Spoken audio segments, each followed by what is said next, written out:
Mama. Wow. We made it.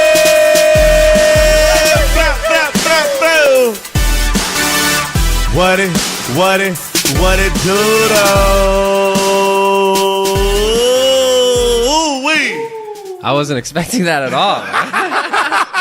That was amazing. Nobody does, bro. Sick. Ladies and gentlemen, hold the fuck up. Great Drop sound. whatever you're doing and allow us to welcome you to the Mama We Made It podcast. Mm-hmm. Can I just let everybody know it's Wednesday where we're at, but we just had a Tacos El Galito Wednesday. We did. Made a trip to the taco truck. Had some horchata, some chicken burritos, some chicken tacos, salsa like it what it do though. Tell them, Nushi. And we also created a new drink, We did. a Tennessee horchata. That's right. And for those of you that don't know, it's Jack Daniels in your horchata. Get it going. Try that. You heard it here first. 1 billion. And without further ado, I'm so happy we made this work. Yes. I'm so happy now is the time that we're doing Yes. this. Episode 64. Ladies and gentlemen, welcome Asher Roth to the Mama We Made It podcast. 64. Strong number. Strong number. Yeah, coming in. Coming in hot. Strong number. We got some experience under our belts. Oh, yeah. Man. But we're still young. How in the world are you, my brother? Man, where do we begin? I'm great, though, man. I'm happy. Happy as can be. I love it. Yeah. Well, shit, why don't we start with where you came out swinging out the womb, like what it do? Wow. Like, where was I born? Yeah. Princeton, New Jersey, strangely enough. Really? Really? Yeah. People don't know that about me. I mean, I was only there for probably like 6 months, born with breast milk jaundice. I was a yellow baby. Oh, wow. All I needed was a little sunlight, you know, but they put me under the incubator. But I just needed a little sunlight. So I was a ugly kid, man. Ugly kid out the womb. Super hideous. But pulled it together slowly but surely. But yeah, man. And then grew up in Morrisville, Pennsylvania. That's where more So that's where people you guys would. moved to. Yeah, so it's not too far from Princeton, Trenton, all that jazz. Kind of moved across the bridge and was raised in Morrisville. I have no. I mean, my parents were jumping and jiving, and they were, you know, Heightstown, New Jersey, and they talk about these things. And my mom was married to a man named Francisco. That sounds like mythology, all that stuff. So, but my first memories are probably hugging my aunt, and thinking it was my mom, and she looked down at me and she goes, "I'm not your mother." Wow. That's kind of my first memory because I think I was like really startled and scared. What does that mean? Yeah, like who are you then? exactly Who are like you then? And yeah, it's my mom's sister. But yeah, grew up, man, serious mama's boy. Probably my dad always said I was attached to the apron strings, is what he used to say. I love it. Yeah, because I mean I have two older sisters, and so Are you you're the youngest? I'm the youngest. Wow. Yes, two older sisters. Parents are still together, man. Shout out to the them. parents, Wow. dude. Hey. Hard, but that's a beautiful thing. I mean, set a good little standard for me. But dude, Princeton, New Jersey, Morrisville, Pennsylvania, where it all began. What was childhood like for you? It's interesting, bro, because when you're going through it, it's just childhood. But then when I look back and having had the fortune and the luxuries to have lived in somewhere like Atlanta, Georgia, live in New York City, live in LA for 4 years, and now be living in the city of Philadelphia, I look back at Morrisville, and you know, it's tough to even call it really middle class. It's like when I'm there, I didn't struggle by any stretch of the imagination, but you know, I grew up in an area where you have minority groups and people hanging out, and that's just my life. And then as I get to travel, and you know, being a white kid growing up in essentially the suburbs, some of those places in America, those suburbs of America, these people aren't meeting black people or Hispanic people in their lives. No. You know, I'll hang out, I'll go down to like Texas or these places in the suburbs of Texas, and they're just like, yeah, I didn't meet a black person until I was 18 years old. And so That's wild. Very it's much exists. super A lot real. of the country is like that. So I'm actually really happy about where I grew up because I was exposed to so much where there were like kids who had money And so it wasn't ultra intimidating when you did meet people and families that did have money. But then you also knew families that were just scraping by and getting by. And I think having the opportunity to experience all that has allowed me to go through my life in a pretty humble state, happy, appreciative for what I get, and not grow up too spoiled, where I think, or too complacent for that matter, and content. And when I think people grow up in the burbs, they might just stay there. For sure. Because they're like, this is cozy. I'm good here. I don't need much more, and I'm not threatened to make much less. But growing up in Morrisville, where there's people that are definitely just kind of scraping to get by, and like I remember our high school, the football program didn't even have matching helmets. They were just taking whatever they could get. And so my parents actually moved me up the street. I grew up on West Trenton Avenue in Morrisville, and then when 6th grade hit, when education's not real in the elementary school, but they moved me up the street just to get into a different zip code, so I can get into a little bit of a better high school. Kind of like that middle school time. Yeah, so 6th grade is when I moved into Pennsbury. And I mean, the craziest thing is when that happened, I mean, Morrisville is like 500 kids from 6th grade to 12th grade, all in. Oh, wow. Very small. And then Pennsbury, which I ended up going to high school, is like, 800 kids, 900 kids in a graduating class. So it was much larger. And that was crazy for me. I actually suffered like serious anxiety attacks. And that was the first thing. It's funny talking about when we'll get into it. And it's kind of popular now. With social media, people talk about anxiety and all that kind of stuff. It's like, I actually sympathize with that stuff, and I can't just write it off because I experienced it at such a young age. Probably had a lot to do with just like going through puberty and having all these, I mean, you're 11, 12 years old. And then you switch into a major school, and I had crazy anxiety that like I didn't want to go to school, developed a weird like phobia about eating in public. Really? Yeah, it was crazy. So and this was during that like this was 6th grade. This is specifically 6th grade. Specifically, yeah. Wow. So like, dude, it was really gnarly because a lot of it stemmed from what are other people going to think about me? Because here I was a new kid in and that school. is debilitating, bro. Man, and at that age, you know For what I mean? sure. At 11, 12, I'm leaving everything that I knew, all the friends that I had, going into a much bigger school where all like the friend groups had already been like kind of predetermined from these kids going to school together in 4th, 5th, 3rd, 4th, 5th. Yep. So everybody had their homies. And you're coming in, now you're the new kid, and I just like developed this weird like phobia of like throwing up in public.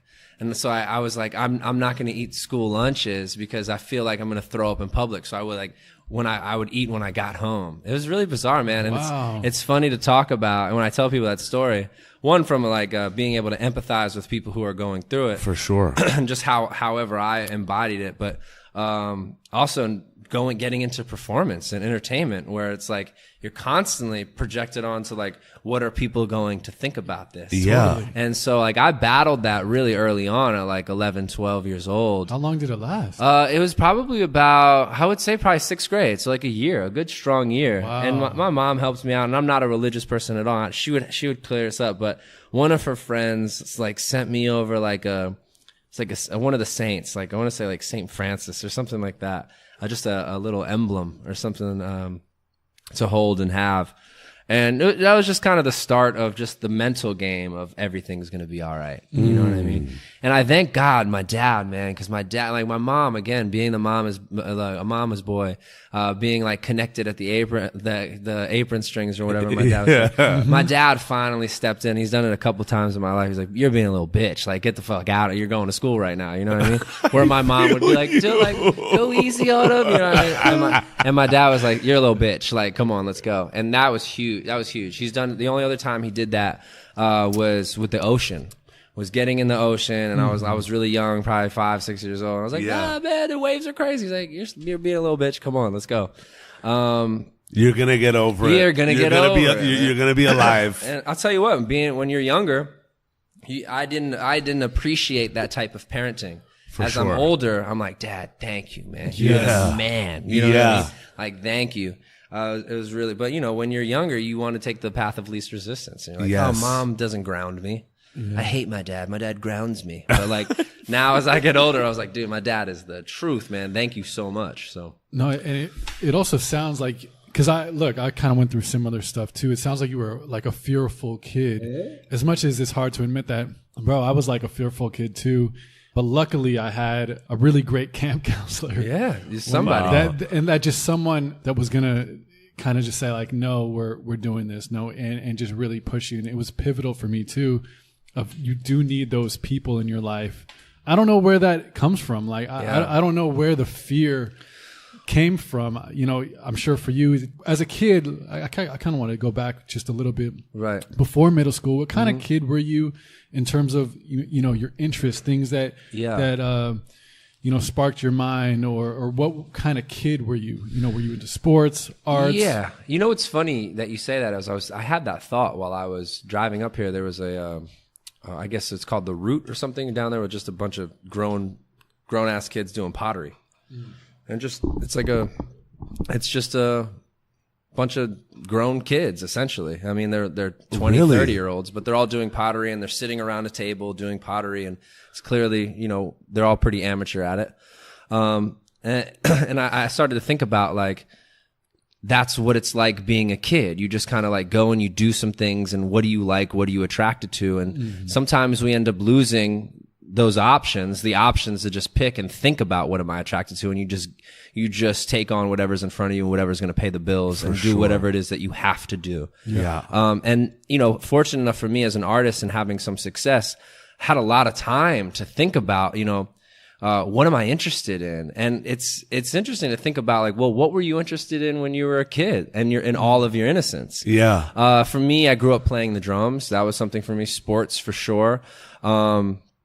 Art as well. I mean, music, I was and always have been an outgoing kid. I mean, I can tell you for sure where my kind of anxieties came from.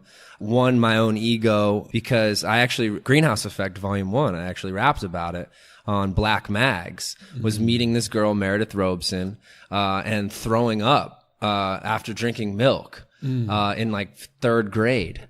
And I guess I harbored that embarrassment. You know what I mean? And it came back out at like probably 6th grade, moving to a new thing. It was like basically like, I can't throw up in front of all these people. I'll be so embarrassed. Yeah. You know what I mean?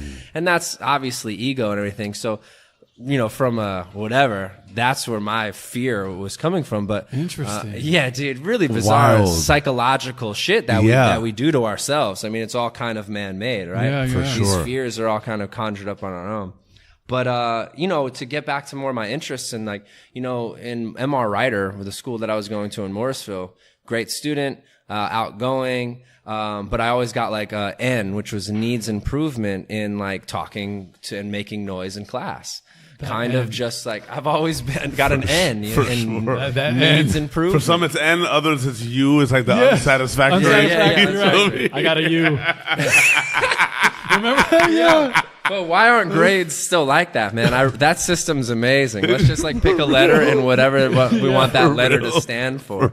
But I used to get N's, needs improvement, all the time and talking in class. But that's always been something I've been really into, is like kind of making people feel comfortable. And like, you know, being almost a bridge of some sorts. Like, here are the cool kids, here are the super dorks, and then there's me in between. And I was always in between. I wasn't like a cool kid, you know what I mean? I wasn't dating the hottest girls or anything like that, and I wasn't on the varsity football team or whatever. And I didn't play any varsity sports.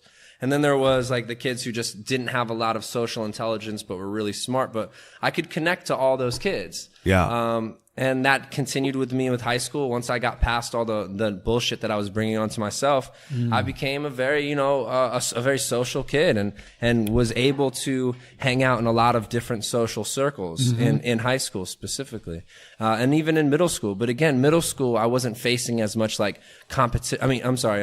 elementary school, I wasn't facing as much competition. I was in a really small space. Morrisville was tiny.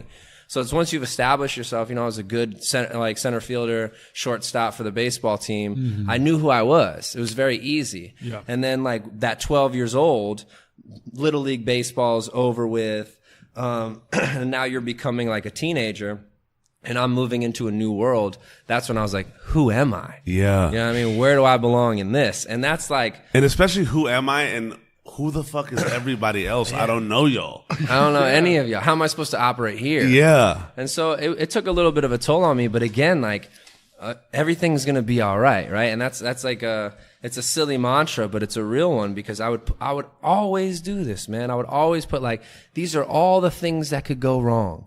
These are all I'd run it through my head, all the things that could go wrong, and I'd worry, and I'd stay up late, and I'd lose sleep. And in the end, it's all good. When the event, whatever I was worried about leading up to, once it's over, maybe it didn't go perfect or anything like that, but like, all right, I'm good. And so that's something that, like, you know, switching schools, moving to Atlanta, little things like that, the uproot is a beautiful thing. It really you learn is. a lot, you grow a lot. I feel for my dad, and I actually have very similarities to him, is that he's a Navy brat. So like both of his parents were in the Navy. So he moved around a lot and never really established serious friend groups that he's carried with him for his whole life. Which is common in that element. Absolutely. And I think it's also, you know, for better or for worse, some of the kids I'm really envious of who have like grown up in the same space, and they have friends, they're, you know, 30 years old or whatever, and they have people who have been in their life since they were 10.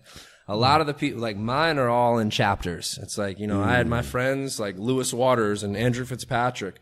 They were my best friends from like 5 to, you know, 10. And then from like 10 to maybe 15, 16, I was hanging out with Sean O'Neill forever. Like, but those people aren't in my life anymore. There's one kid, Adam Souls, who like knows me from Morrisville and knows me from where I'm at now. Other than that, man, it's just all chapters of friends. It's actually so beautiful to hear you say it that way, because like even though we go through these chapters, it's very hard to put it in that kind of scope, and it's so true. It's so true. Like you're going through this book and being like, damn, like, wow, these are all moments, and like there's no real through line other than experience. Are you guys are both LA boys though, yeah? No, bro. I was born in the Bay Area. Moved around to like 3 different schools while in the Bay Area. 4th grade, I moved to the Valley. 5th grade, I moved back to the Bay Area.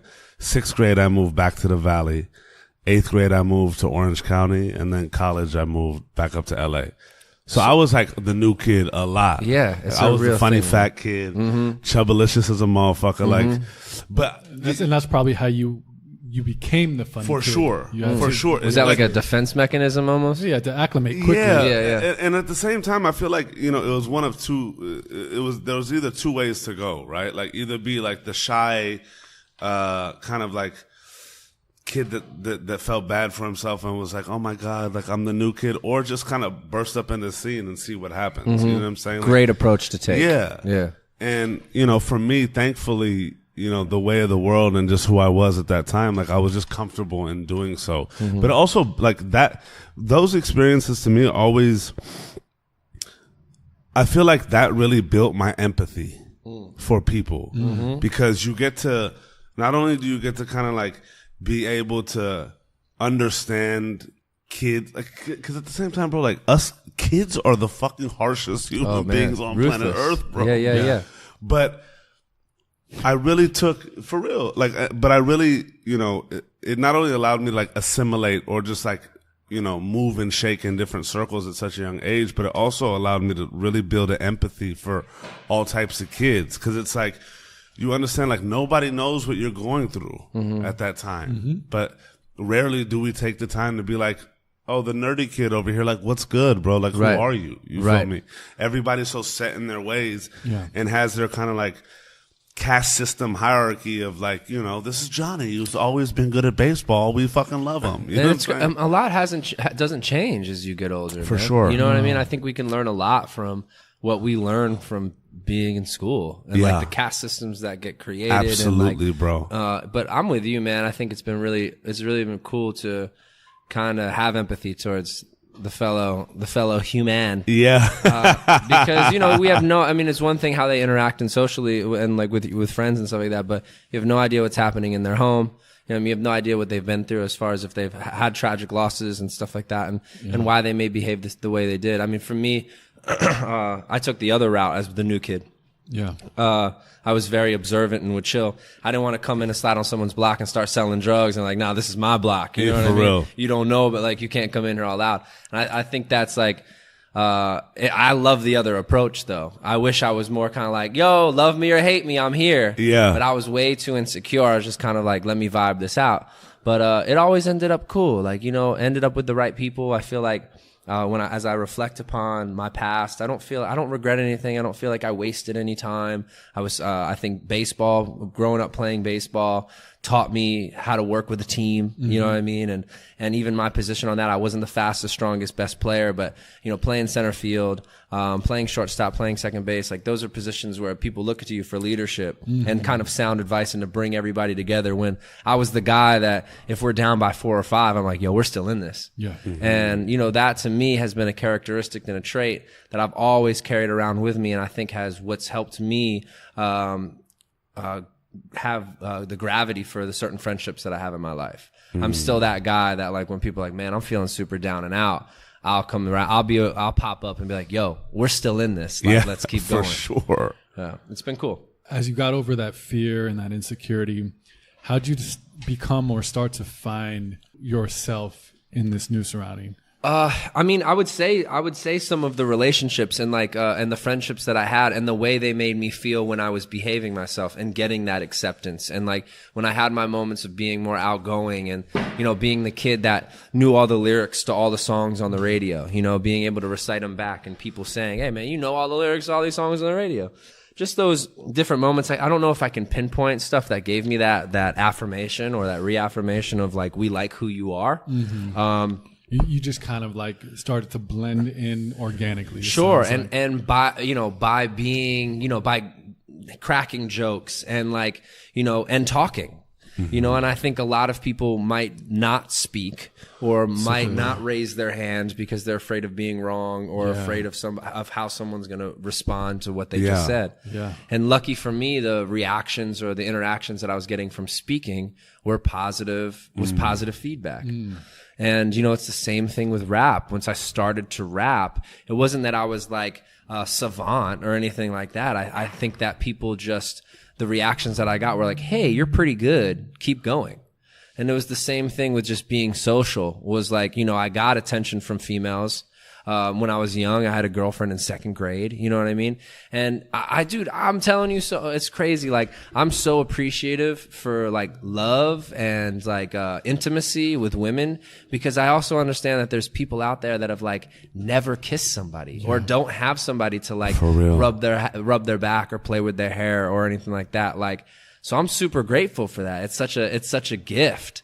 And like love is it, man. So for sure, you know, I've been very fortunate to get acclimated in who I am, even in that sense too, to know when a relationship's a real one, because I think people, they go their whole lives, that might be their only thing they really want is just companionship and love from somebody. And they get in all the wrong relationships because maybe from 0 to 22, they never had a girlfriend. Yeah. Or they never had a partner. And so like by the time they get it, they have to spend the next 18 years trying to figure out what they actually want in a relationship. Yeah. And that's like, you know, so again, I got a lot out of the way from 0 to 16, I guess. High school, essentially. I got a lot out of the way that has allowed me to kind of like, I think, grow at a very natural pace. Absolutely. I want to kind of dive into, you know, before we even like go further, the family element. Like having the dad who was, you know, the hard ass Navy brat, the mom who you were glued to, and 2 older sisters. What was that dynamic like, and how do you think that kind of affected you or built your character kind of like growing up? Huge. More so now. Really? I think I was getting implemented with values. I remember my sister basically, she probably doesn't even know this, but the best advice she ever gave to me was just don't be a douchebag. It was as simple as that. She was like, just don't be a douchebag, like my oldest sister. And like, I was like, noted. Like, for whatever reason, I feel you. I'm gonna take that one. Yeah, I'm gonna take that one. That one I'm taking. Yeah, and honestly, it's been really good for me too because getting that female perspective. I know people who've grown up with nothing but boys, and they have a slightly different perspective on things. Yeah, a little douchebaggerous vibe. Yeah, I mean, and just slow for them to come around to the point that women are people too. You know what I mean? Sure. Like that's why we're here where we at is because probably a lot of people in charge didn't have any sisters. Who knows? You know what I mean? So, dude, growing up with, and my dad too. He had 4 sisters. Oh, so wow. we're like it's just a family of she-wolves, and then it's like me, and the only like boys in the family too are my cousin Zach and my cousin Graham on the ones that I'm close with, obviously on my mother's side. So there's a lot of female influence, and so much more influential in my life as I get older. To be more in touch with my feminine side and be understanding and okay with that.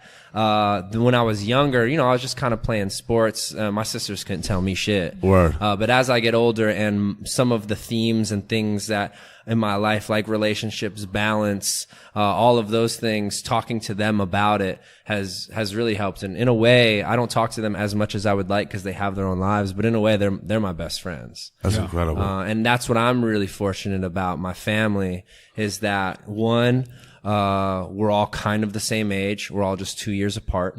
So we get along. I mean, they were the background on my computer until my computer just did some glitchy thing and erased it. But I guess it's just time to get them out of here. But, they're the homies, man. And as I get older and my parents stayed together, I'm just like, wow, man, I lucked the fuck out. Like, so lucky. I mean, so many people that I know, and there's no reason to name names, but when their parents split, huge moment in their lives. Yeah, absolutely. And it changes their course, and they start going elsewhere and start looking for things in a different direction. They end up in kind of a different space. Yeah. So for me, that's a void that's really hard to fill, bro. Totally. Man, and like you look for it in whatever drugs, in the wildest relationships, places, all over the place. So, really fortunate that I've had stability and consistency on the home front because, we all know that this life is wildly unpredictable. Yeah. And we bring on a lot of this stuff ourselves and obviously not all of it. And a lot of it isn't that good or that healthy. So to be able to come home and be with a family who's like, yeah, we're still pretty the same here. Yeah. Everything's all right. But yeah, girls, man, for me, the girls are just everything. I mean, even you see how much they dictate rap music. But at the same time, just like reality, my healthiest relationships, a lot of my friends are females, and I just think they're the homies, man. For sure. A little reactive, little emotional, but very amazing to have. But a lot of what we need. Yeah, a lot of what we need.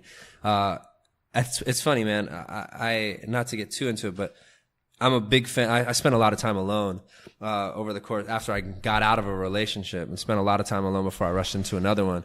And that time alone is so important. You kind of talk to yourself and learn some things and yada, yada, yada. But I also realized, big practicer of self-love, like love yourself first before whatever. And like, what does it mean to love yourself? Like, it's like a crazy conversation. And you just kind of take care of yourself, eat good, get some sleep, yeah. But then I also realized that there's a love that you can't necessarily provide for yourself. You need it from other people, whether it's be your friends or your community or your parents or a lover. Mm-hmm. But you can probably love yourself 95%. And then there's this other 5% that you can't do by yourself, and you need whether it be community or your pet or whatever it may be, that's going to provide you with like, thank you for that love, and that's why I'm saying, man, I'm so appreciative of just like a hug, and so appreciative for people like saying what they mean and things like that really help me feel better about myself and just continue to move in a place of honesty. I love that you're bringing up this perspective. Mm-hmm. It's so important. And I don't know if it's something that you think about as you get older. I mean, did you think about this when you were younger too? I don't think so, man. A lot of this stuff came because of my journey and my route through entertainment business. Yeah. Where a lot of it at first, and dealing with celebrity and dealing with those things that are forces that people, they do, I don't want to say nurture, but they do encourage. Mm-hmm. So it's like, almost pulls you farther away from those things. Absolutely, man. Yeah. And especially on social media and stuff like now, it's Sure. Social media, the exploitation of yourself and what you're doing and who you're with and all that stuff is pulling you away from what's actually important. Yeah. So yeah, I can't And unless say, you have that grounded and kind of solidified within yourself, Dude. it's And I'm so lucky, bro. Yeah. I'm so lucky that I have the parents that I have are literally on separate ends of the spectrum. Even physically, my dad is like 6'3", dark, and my mom is like 5'1", blonde, and like, Wild. yeah, they're just on other sides of the spectrum. And so, and then two sisters who are different people. They hated each other growing up. And not only that, the music that they were listening to, Ajika was listening to, Tevin Campbell, Boyz II Men, Mariah Carey, and like, R&B, and Janet Jackson doing the choreography, the Janet Jackson If. Incredible. And then, Tess is putting me on to like, No Doubt and like the Toadies and like all this like No Effects albums and shit. And so it was really dope to have both those influences in my life, because we still don't, we hope that we do, but we don't know who we are. And you're just kind of like taking little things from everybody you meet. And like, I like that. And hopefully at some point you can turn it into your own thing. Yeah. So having older sisters was interesting because, I couldn't necessarily be like, that's who I'm going to be. But I did look up to them for who they were hanging out with, the stuff that they were interested in. Tess, for the most part, was the one, like, I wouldn't have said, like, she was such a cast off, like, she went through the goth phase and all this stuff, but like, she's so fucking cool, man. Like now when I look back and I'm like, damn, cause she was kind of her own person. Yeah. She kind of bucked like Ajika, who I love, and she kills it. And her and I do, really amazing things in the education world. Her really, and I just kind of ride her the coattails. But she was a cheerleader and like kind of did like the mainstream thing. Sure. And Tess was so like independent and kind of like anything but that. I refuse to be like my older sister. Mm-hmm. And so I'm just the baby brother playing baseball, watching the wars at the house, completely removed from it. I'm like, yo, these bitches is crazy.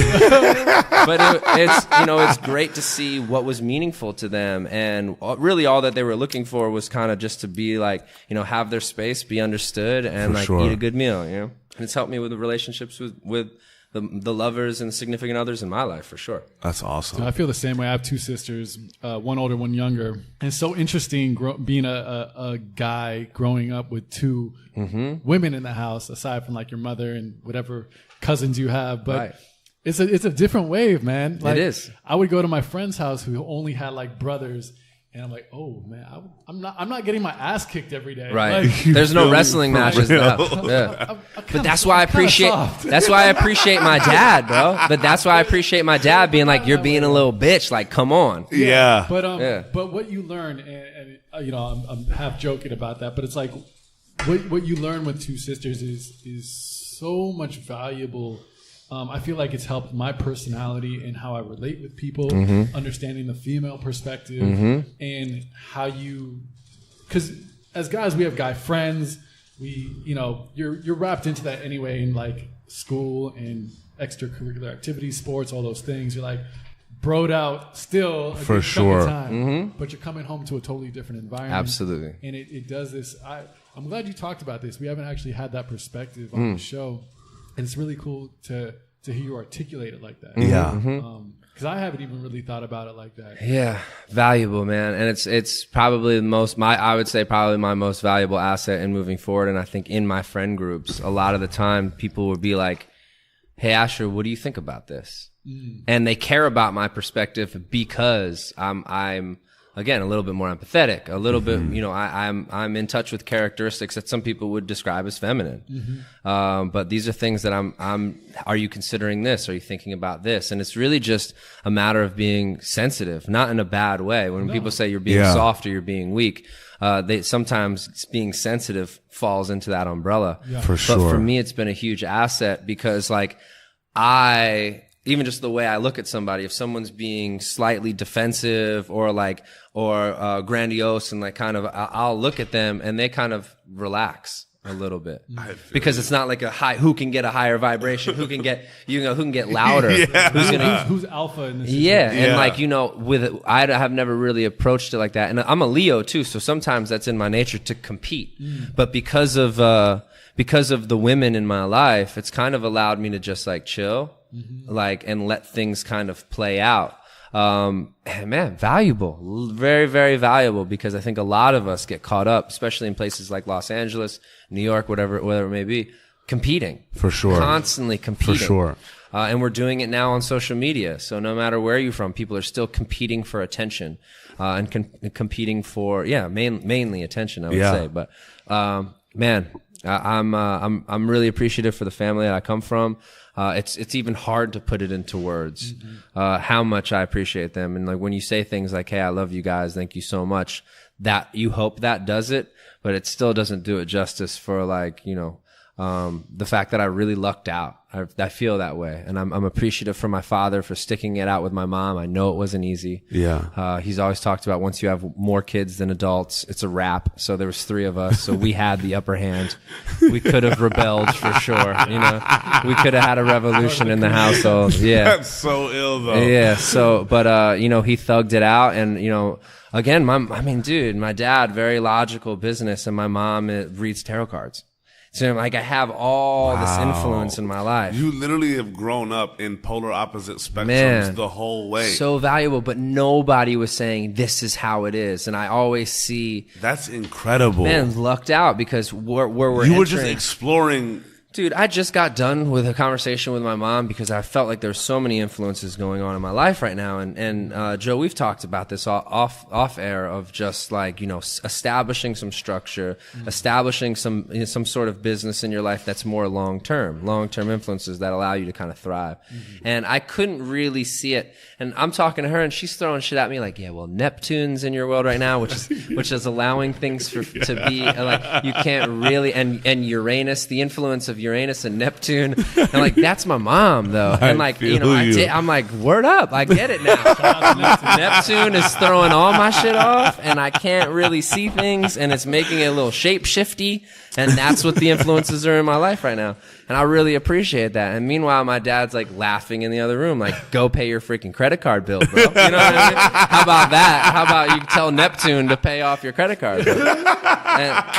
How about you get Uranus in check and just bring that ass over here? You feel me? Yeah, straight up. Let's talk about Uranus, bro, if you won't pay that credit card bill. So, man, having both of those things is just like, yes. To have that and to be observant and just watch it and have all of that under one roof is just like, cool. Great place to start. Incredible. Great place to start, man. Lucked out. Wow. I love that we're starting there. For sure. I love that. For sure. Yeah, man.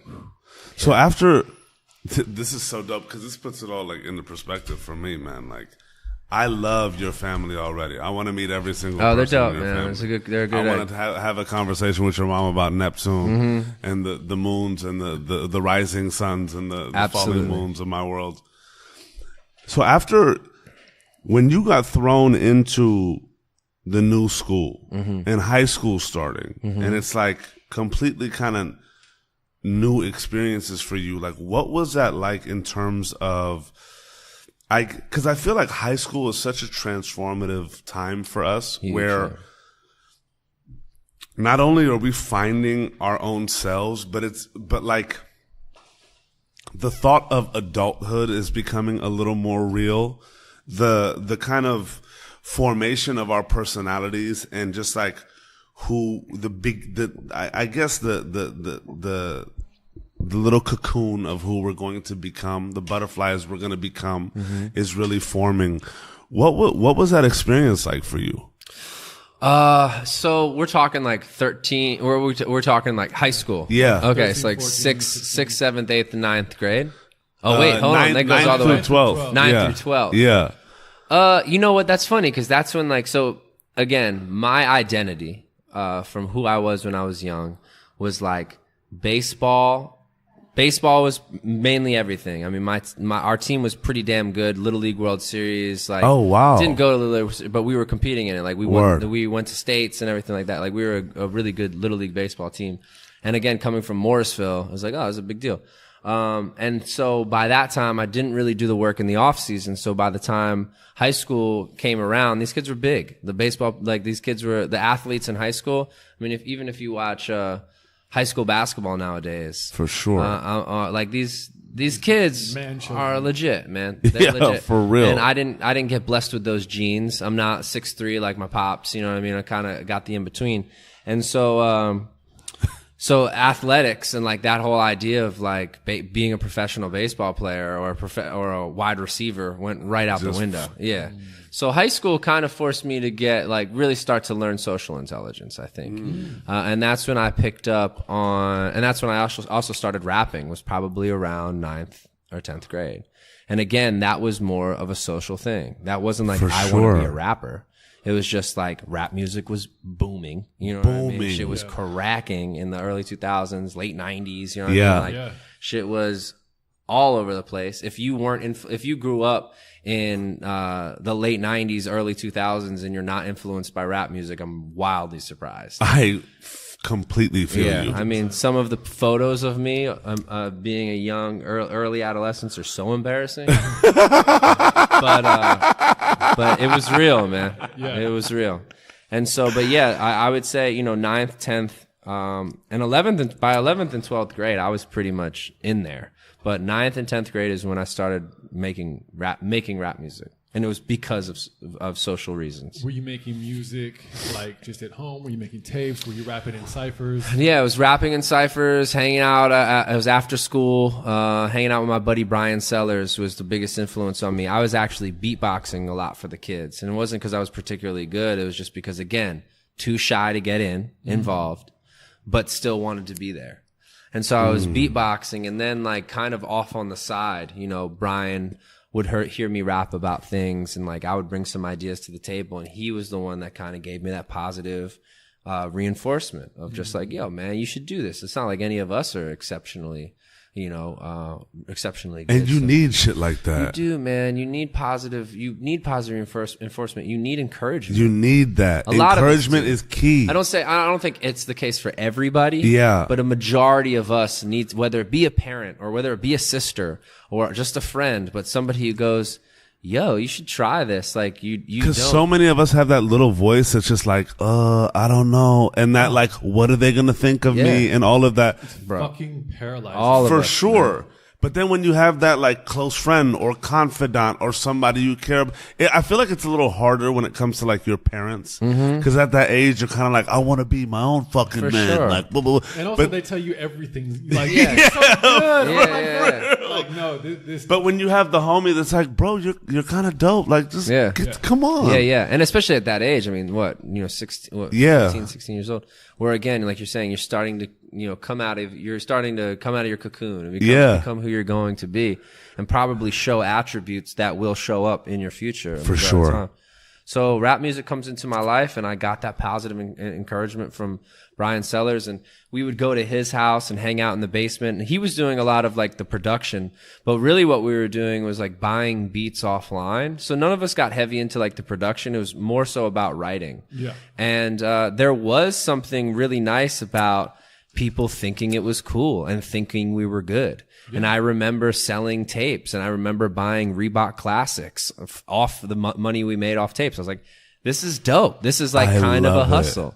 But it's interesting because the motivation then is definitely different from the motivation now. Sure. Whereas before, the motivation then, I would hope I would like to say, oh, the motivation's the same when I was 14 or 15. That's not the case. I think, 14, 15, 16, it was more about acceptance and people thinking I'm cool. For sure. And now it's more about like, how deep can I go and how honest can I be with myself? Interesting. And that's why I'm in an interesting place and a cool place, but also a completely different space. If I just went for the cool points, they pretty much laid out for you what you need to do for sure to get the cool points. For sure. But they don't lay out for you how to get in there and really learn your insecurities and your fears and then express that through whatever medium you choose. So It's been a gnarly journey for me, but man, high school pretty easy, man. Accepting. Once I figured out that I could get a C and not get in trouble, I was like, all right, cool. And so I kind of just coasted. That's the only thing, man, about academics is that, and kids in general. It's really hard to get these kids to pay attention. School and public school specifically are kind of a sham. For sure. Kind of teaching you bullshit. Yeah. I really appreciate public school because you learn social intelligence and stuff that are themes. I mean, I work in the music business and it's wildly political. It's wildly who's friends with who. Yeah. And who's hanging out with who and who's having sex with who. Yeah. And those are kind of similar themes to high school of like Absolutely. who's on and cracking is the Absolutely. same, is the same shit that high school is on. So I appreciate public school for that reason. But as far as education, I didn't receive they didn't play to my strengths. I wish I was a little bit more engaged. They don't really even try and find out who the fuck you are. They don't. I feel And like. the teachers are there. They're just kind of coasting. And the funny thing about teaching, and I mean, I went to school, college to be an elementary school teacher. But the funny thing about teaching, I'm sure we could go around the room. Everybody has their one or two teachers that they can name specifically. Where like sure. they closed the book and actually gave a shit. For sure. But everybody else just blends in. Facts. And how many teachers did we have along the way? Yeah. And only one, maybe two stand out. Yeah. Totally. It's crazy. And so like I had one teacher, Mr. Bushman, who was just a kid. He was there in passing, but he had, I was learning jujitsu after school. He was my biology teacher who I don't even remember learning any biology, but he was teaching me things that were like more, appropriate to life than what was actually school was supposed to. But you should go to school excited to learn about the things you're interested in. For sure. Not going to school like, bro, I don't give a shit about anything that's going on. You're teaching me about matrices and calculus. I remember being down with geometry because it like taught me how to play billiards. Yeah. Like I could apply it to like real shit in my life. And I read a quote recently about some guy who was talking about most people are scared of mathematics because they're like, tell me which is higher, 2/3 or 3/5. And the normal person would be like, I don't know. But if you explain that, if you explain it to an alcoholic, you know what I mean? Is 2 bottles of alcohol between 3 people better than 3 bottles of alcohol between 5 people? He can tell you which one he wants. And so I don't know if I explained that right, but it's like the scene from Road Trip where they're on their way back and he's like, oh, I have a Greek mythology or I have a philosophy final. And he gets with Ruben or whatever. He's like, I can teach, Japanese to a monkey. I just need to figure out a way to connect that. Yes. And so he realizes that he's a WWF fan. And he's like, Vince McMahon is like the Socrates. We don't do that in school. We're not trying to figure out because it's too hard. It's like every kid's learning differently. Some kids might be an audible learner. That's the thing with like production and music production now. It's like some kids can just watch YouTube and they got it. Yeah. Other kids, they need somebody there to walk them through. Yes. Like, you should try this and you should try this. And so everybody's learning differently. And I think when you throw a bunch, like 30 kids in a room and then you put somebody up and they're all facing forward and you can't talk and like, it's just not an atmosphere that is conducive to actually learning something. Word. You're just like, how can I get not get an N? How can I make sure that I don't get an N or a U? And on top of it, there's so much pressure to do well because of college. And because like, on top of wanting to or struggling to do well in school, it's like if you don't do well in school, you're not going to get into college. And if you don't get into college, you're not going to get a job. And it's just like that weighs on you when you're like a teenager. And like it's heavy, one, but it's also like that's a easy system for people to get behind of like that's success. Oh, okay, gonna get good grades. Good grades equals success. That's an easy system to say, okay, I understand that, so I'm gonna have to go and get good grades. But then you're like, when I had to tell my teacher, it's so funny, I don't want to call her out. I had a math teacher, an algebra 2 teacher who I just hated, and I didn't want to learn from her. And I got a D in the class. And my dad was just like, what's wrong with you? I was like, Dad, I just don't like my teacher. And he's just like, that's bullshit. You know what I mean? Just like go and do these things. But I was like, this is real, man. I don't like my teacher. Like, I don't want to learn from them. And I think that like, that's important. Your relationship, who you're learning from. And absolutely. Again, that's kind of a bratty thing to say. I don't like my teacher. I should just like shut up and learn. But like, how she was going about teaching these topics and not really like making herself available for one-on-one time and things of that nature. And you're just supposed to pick up on these ideas. And if you don't, then something's wrong with you. Like, of course you're going to start to feel I'm inferior. Yeah. And I feel like a teacher has that same ability as like one of our close friends to be like, look, bro, you could be good at this. Bro, like, just keep at it. So many people have a story of like, if it's not a parent or if it's not a friend, it's probably a teacher along the way. Yeah. For sure. And like, dude, it's just a crazy time. I don't want to get too deep into it, but like now we're like, yo, let's give them guns and pay them $30,000 a year. It's just like why we don't love and cultivate the illest teachers in the world is so beyond mind-boggling to me, bro. They're so important. They're like, because kids that go to school and like high school, essentially, they're not hanging out with their parents. They're not hanging out with their siblings. Chances are they're at that age where they hate their siblings. Yeah. And they want to stay as far away from their mom as they possibly can. School becomes a place that is wildly important because those kids need to be there for 8 hours a day or whatever it is, just like a job. And if there's any sort of structure or somebody there that they can confide in, there's a lot of issues that you can nip in the bud just by being a place where the teachers are cool, they are listening, they're open-minded, and they're not just like, this is the way it is. You got to get an A or you're a failure. And look, I'm sure a lot of teachers probably feel the same way you do right now, you know, and yeah, we could go deep into this and it's a much bigger issue. Obviously there's funding, obviously. It's deep. There's politics, there's a business. So many the politics. business of education. There's so Exactly. much crazy shit. Exactly. But I think pulling from what you're talking about, it's interesting to see your perspective of like, once I realized I could get a C and I wasn't going to get in trouble, I wasn't going to fail out and I can do this, then I'm good. Yeah. Which is, I'm sure, a stance of a lot of kids. They're like, Also a place you don't want to like hang out for the rest of your life. No. Because mediocrity and like getting a C for the rest of your life and everything that you do. Right. Well, that was one thing I was going to ask from that. I'm like, okay, so, you know, you put in this type of effort towards school. Like, okay, this is my ceiling. This is where I'm going to go. What did you do to dive into your best self during that time or push those things that did motivate you during that time? Yeah, I think it was, well, I want to say friendships for sure, but I think it was writing, rhymes. Okay, so did you feel like a shift happened of like, okay, I'm going to put real time and focus into this? You know what? It's crazy. I don't know if I ever felt like I'm going to put real time and focus into this. Because I kind of just did it on the side.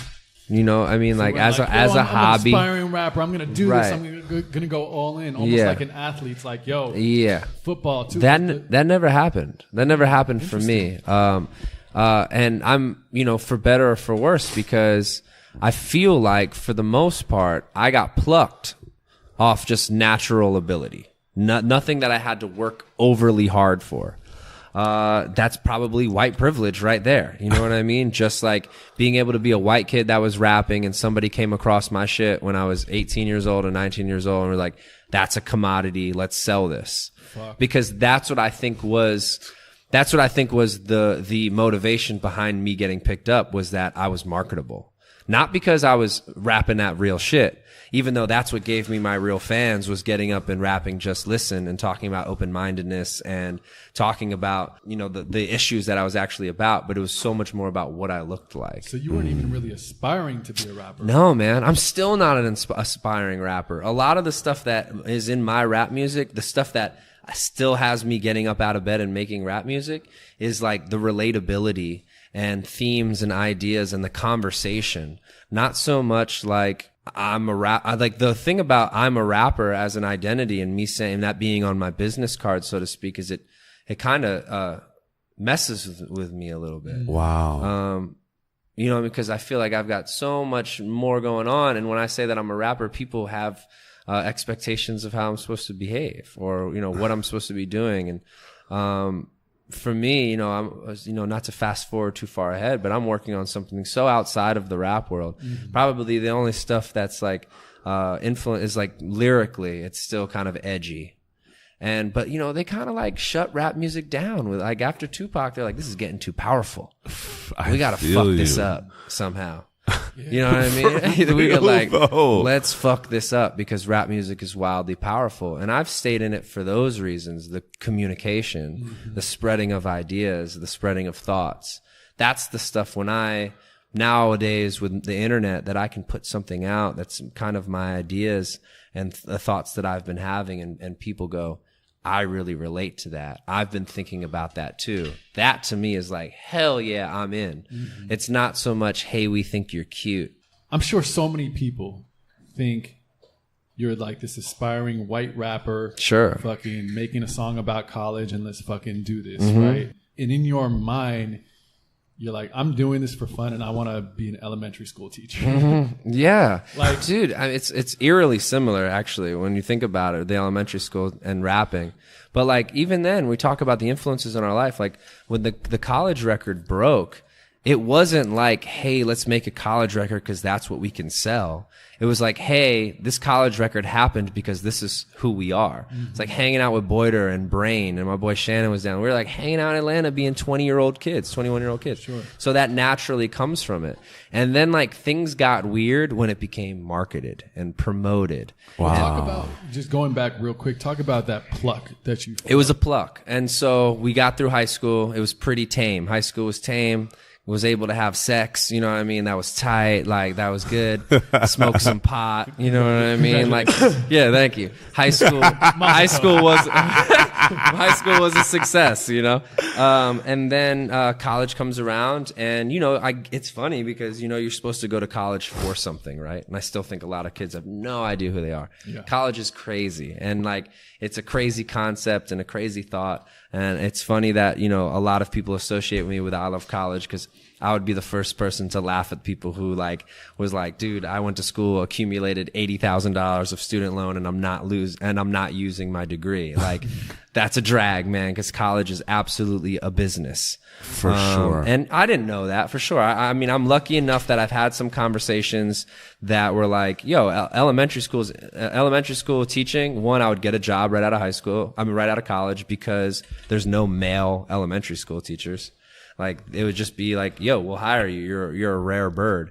But I wasn't really thinking about that stuff. It was just kind of like kids are tight. They're super honest, like we were talking about. Yeah. And like they're down to just like learn like strangely enough, like weird shit. Like the girl that I hang out with and I love and adore, she always cracks jokes on me because she hates kids' stories. Like, I saw a cloud today, and she's just like, I don't care. Me, I'm like, really? Like, what was that cloud like? You know what I mean? Let's talk about it. Sure. Yeah. And what about that raisin in the sun? Yeah, exactly. So it's like, you know, I'm so down with those themes, and I think so I kind of naturally gravitated towards just children and like how cool they are and how honest they are. And I'd rather hang out with like, you know, 5-year-olds than hang out with a bunch of like jaded, shitty 30-year-olds. For sure. Just like talking about how much the world sucks and everything's doomed. Give me the 5-year-olds who are like, look at the sand and the waves. Like, this is amazing. And it's true. So, you know, with that being said, the pluck was real. I went to Westchester and it was on and off because by that time, shout out to my sister. I was rapping in high school. She thought I was pretty good. She kind of gave me a nod and she passed it along to one of her high school friends, who was in the music industry, so to speak, or was aspiring to be in the music industry. And he helped get me into like real studios in Philadelphia, recording with the Roots and like at the Roots studio and meeting the Dice Raws of the world and Dice Raw. Yeah. Meeting all these guys who are just like, you know, the James Poisers and being around that scene. Wow. Legendary. And during that time. Oh, bro, like it was Larry Gold's studio, and Larry, for people that don't know, Larry Gold was throwing strings on joints like "The Boy Is Mine," like enormous records. So during that time, dude, crazy. So I was around that, like 17, 18, 19 years old, just kind of like being this like super dorky white kid, just like observing all this. And, but got enough competent recordings down. Nothing that changed the world, but, definitely recordings that allowed me to get a little bit more comfortable behind a microphone, get that recording process under my belt in a bigger studio with people who I would call professionals. Yeah. I go to Westchester and it's just like, I'm in Westchester chilling, you know, taking elementary school classes and, again, having sex, smoking pot. And, I was, you know, I'd reverted back to more of a like a just Acid Pro and a microphone. And I didn't have my buddy Brian Sellers, who was with me in high school. I didn't have him anymore. I was kind of on my own. So I reverted back to what I knew what was going on, just taking beats off the internet. And so instead of delving into production or anything, this is around the time MySpace is cracking. Facebook wasn't even there yet. This is before Facebook. And so, and at the time, MySpace was huge for music. Yeah, really. I mean, you had, you know, three to five. I remember even the ability to put more than one song on your MySpace when that got added. Oh, it was man, originally you're right. you could just do your song, and mine was like Marvin Gaye Trouble Man, you know what I mean, on my page for whatever reason. I don't know. And then you had the opportunity to put like three to four or five on a music page. That little player. Yeah, it was big. Set it off. It was big, and dude, all I had was a recording about Family Man, called Family Man, over a Puff Daddy. It was it was a joint with him and CeeLo. I forget the name of it. I can look it up while I talk about it, because it wasn't a big joint, but I think it was a Kanye beat. And I wrote about coming from a good family, and I put it up on my MySpace, and a dude by the name of Scooter Braun comes across Family Man. Wow. And if anybody knows Scooter well, he has a tattoo of family across his wrist. And he says, like, you know, he was intrigued. Like a white kid rapping about coming from a good family. This is kind of rare. Cause at the time, Eminem's the biggest act out, and he's talking about coming from a completely dysfunctional place. So I guess he was intrigued by the juxtaposition of like, well, here's a white kid talking about like, thank my sisters and thank my parents for being supportive, and my dad is still here, and my mom is super cool. Let me see if I can find this. Everything I Love, maybe. Let's see. Let's see. But yeah, so that happened, and this beat, bro. Wild. But no one's ever heard this. What album was this like? This is. The world at my sneakers, gold pieces molded with Jesus features. Give streets the fever from the way I spit the ether. Came on the scene at 19, a gritty fiend for money. All right, so now let me pull up this shit, and it's like crazy because even like my voice and like how I was utilizing, even understanding your voice as an instrument. Damn, I don't even know. Like, not many people have heard this joint, but it's all talking about coming from a good fam. Let's see. Yeah, and like, dude, I remember finding these. My whole thing was like, let me find joints. Yeah. From my sister, right? She's like 25, turning 26 in July. So she calls me up, flipping on me. Not really like this, but more like really on me. Get your shit together, let's get rich already. My mother's a visionary, predicting my situation. My father's realistic, never wasting time, he's Mr. Patient. The sisters are waiting on me, hoping that I'll make it. If it wasn't for my family, baby, I'll be in the ditch decaying. But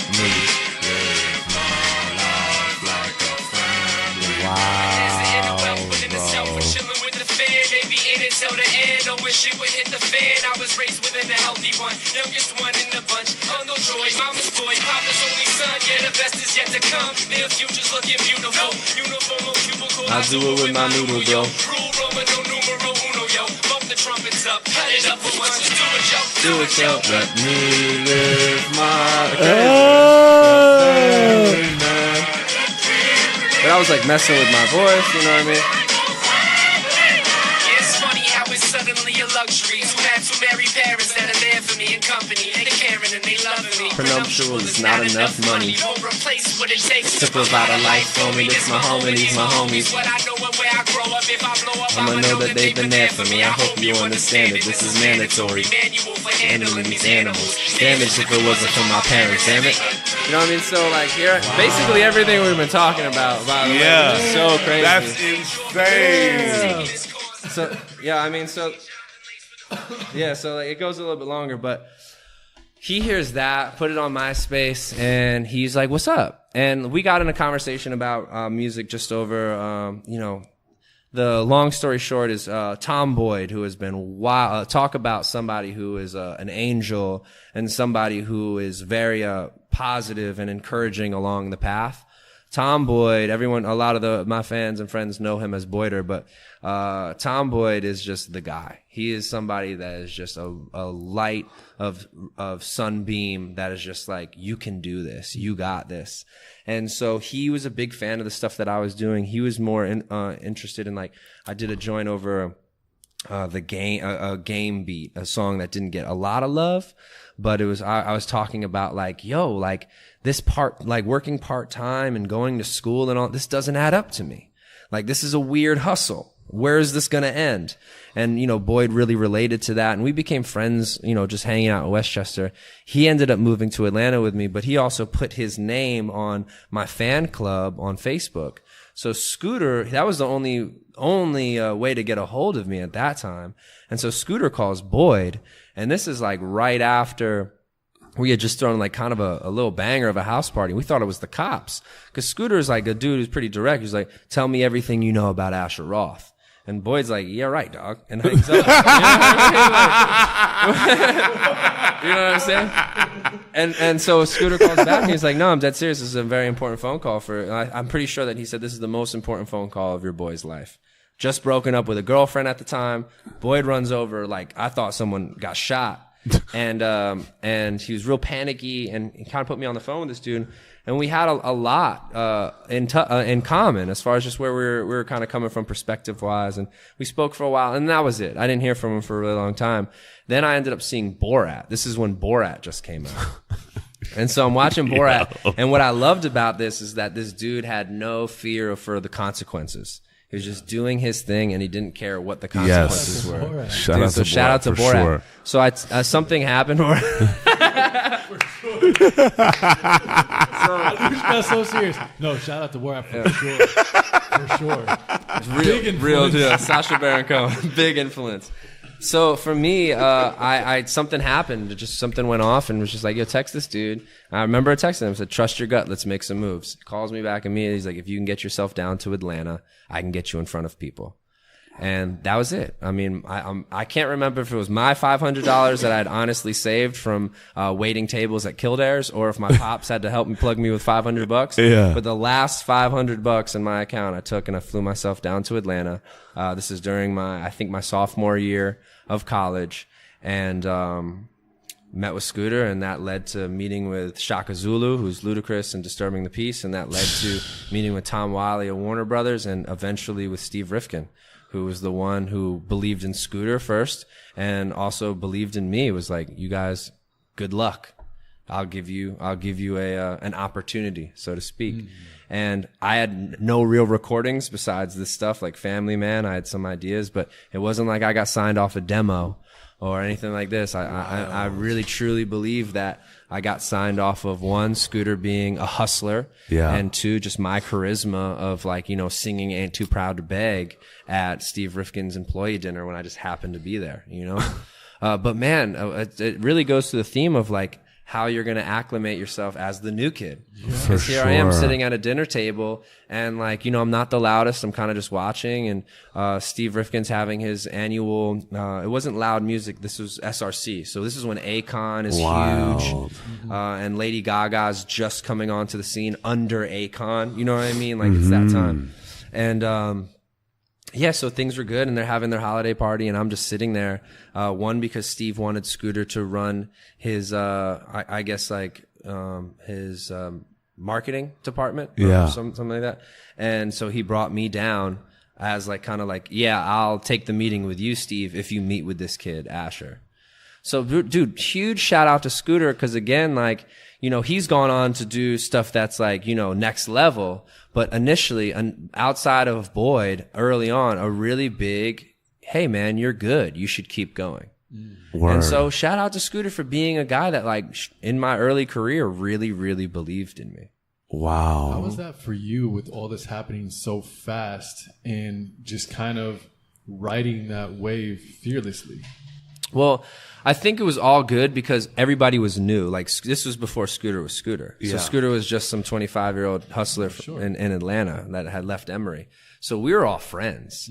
And so if I would have signed to like an immediate label or like Def Jam and Russell Simmons, and it's no knock on Steve, Steve's the guy.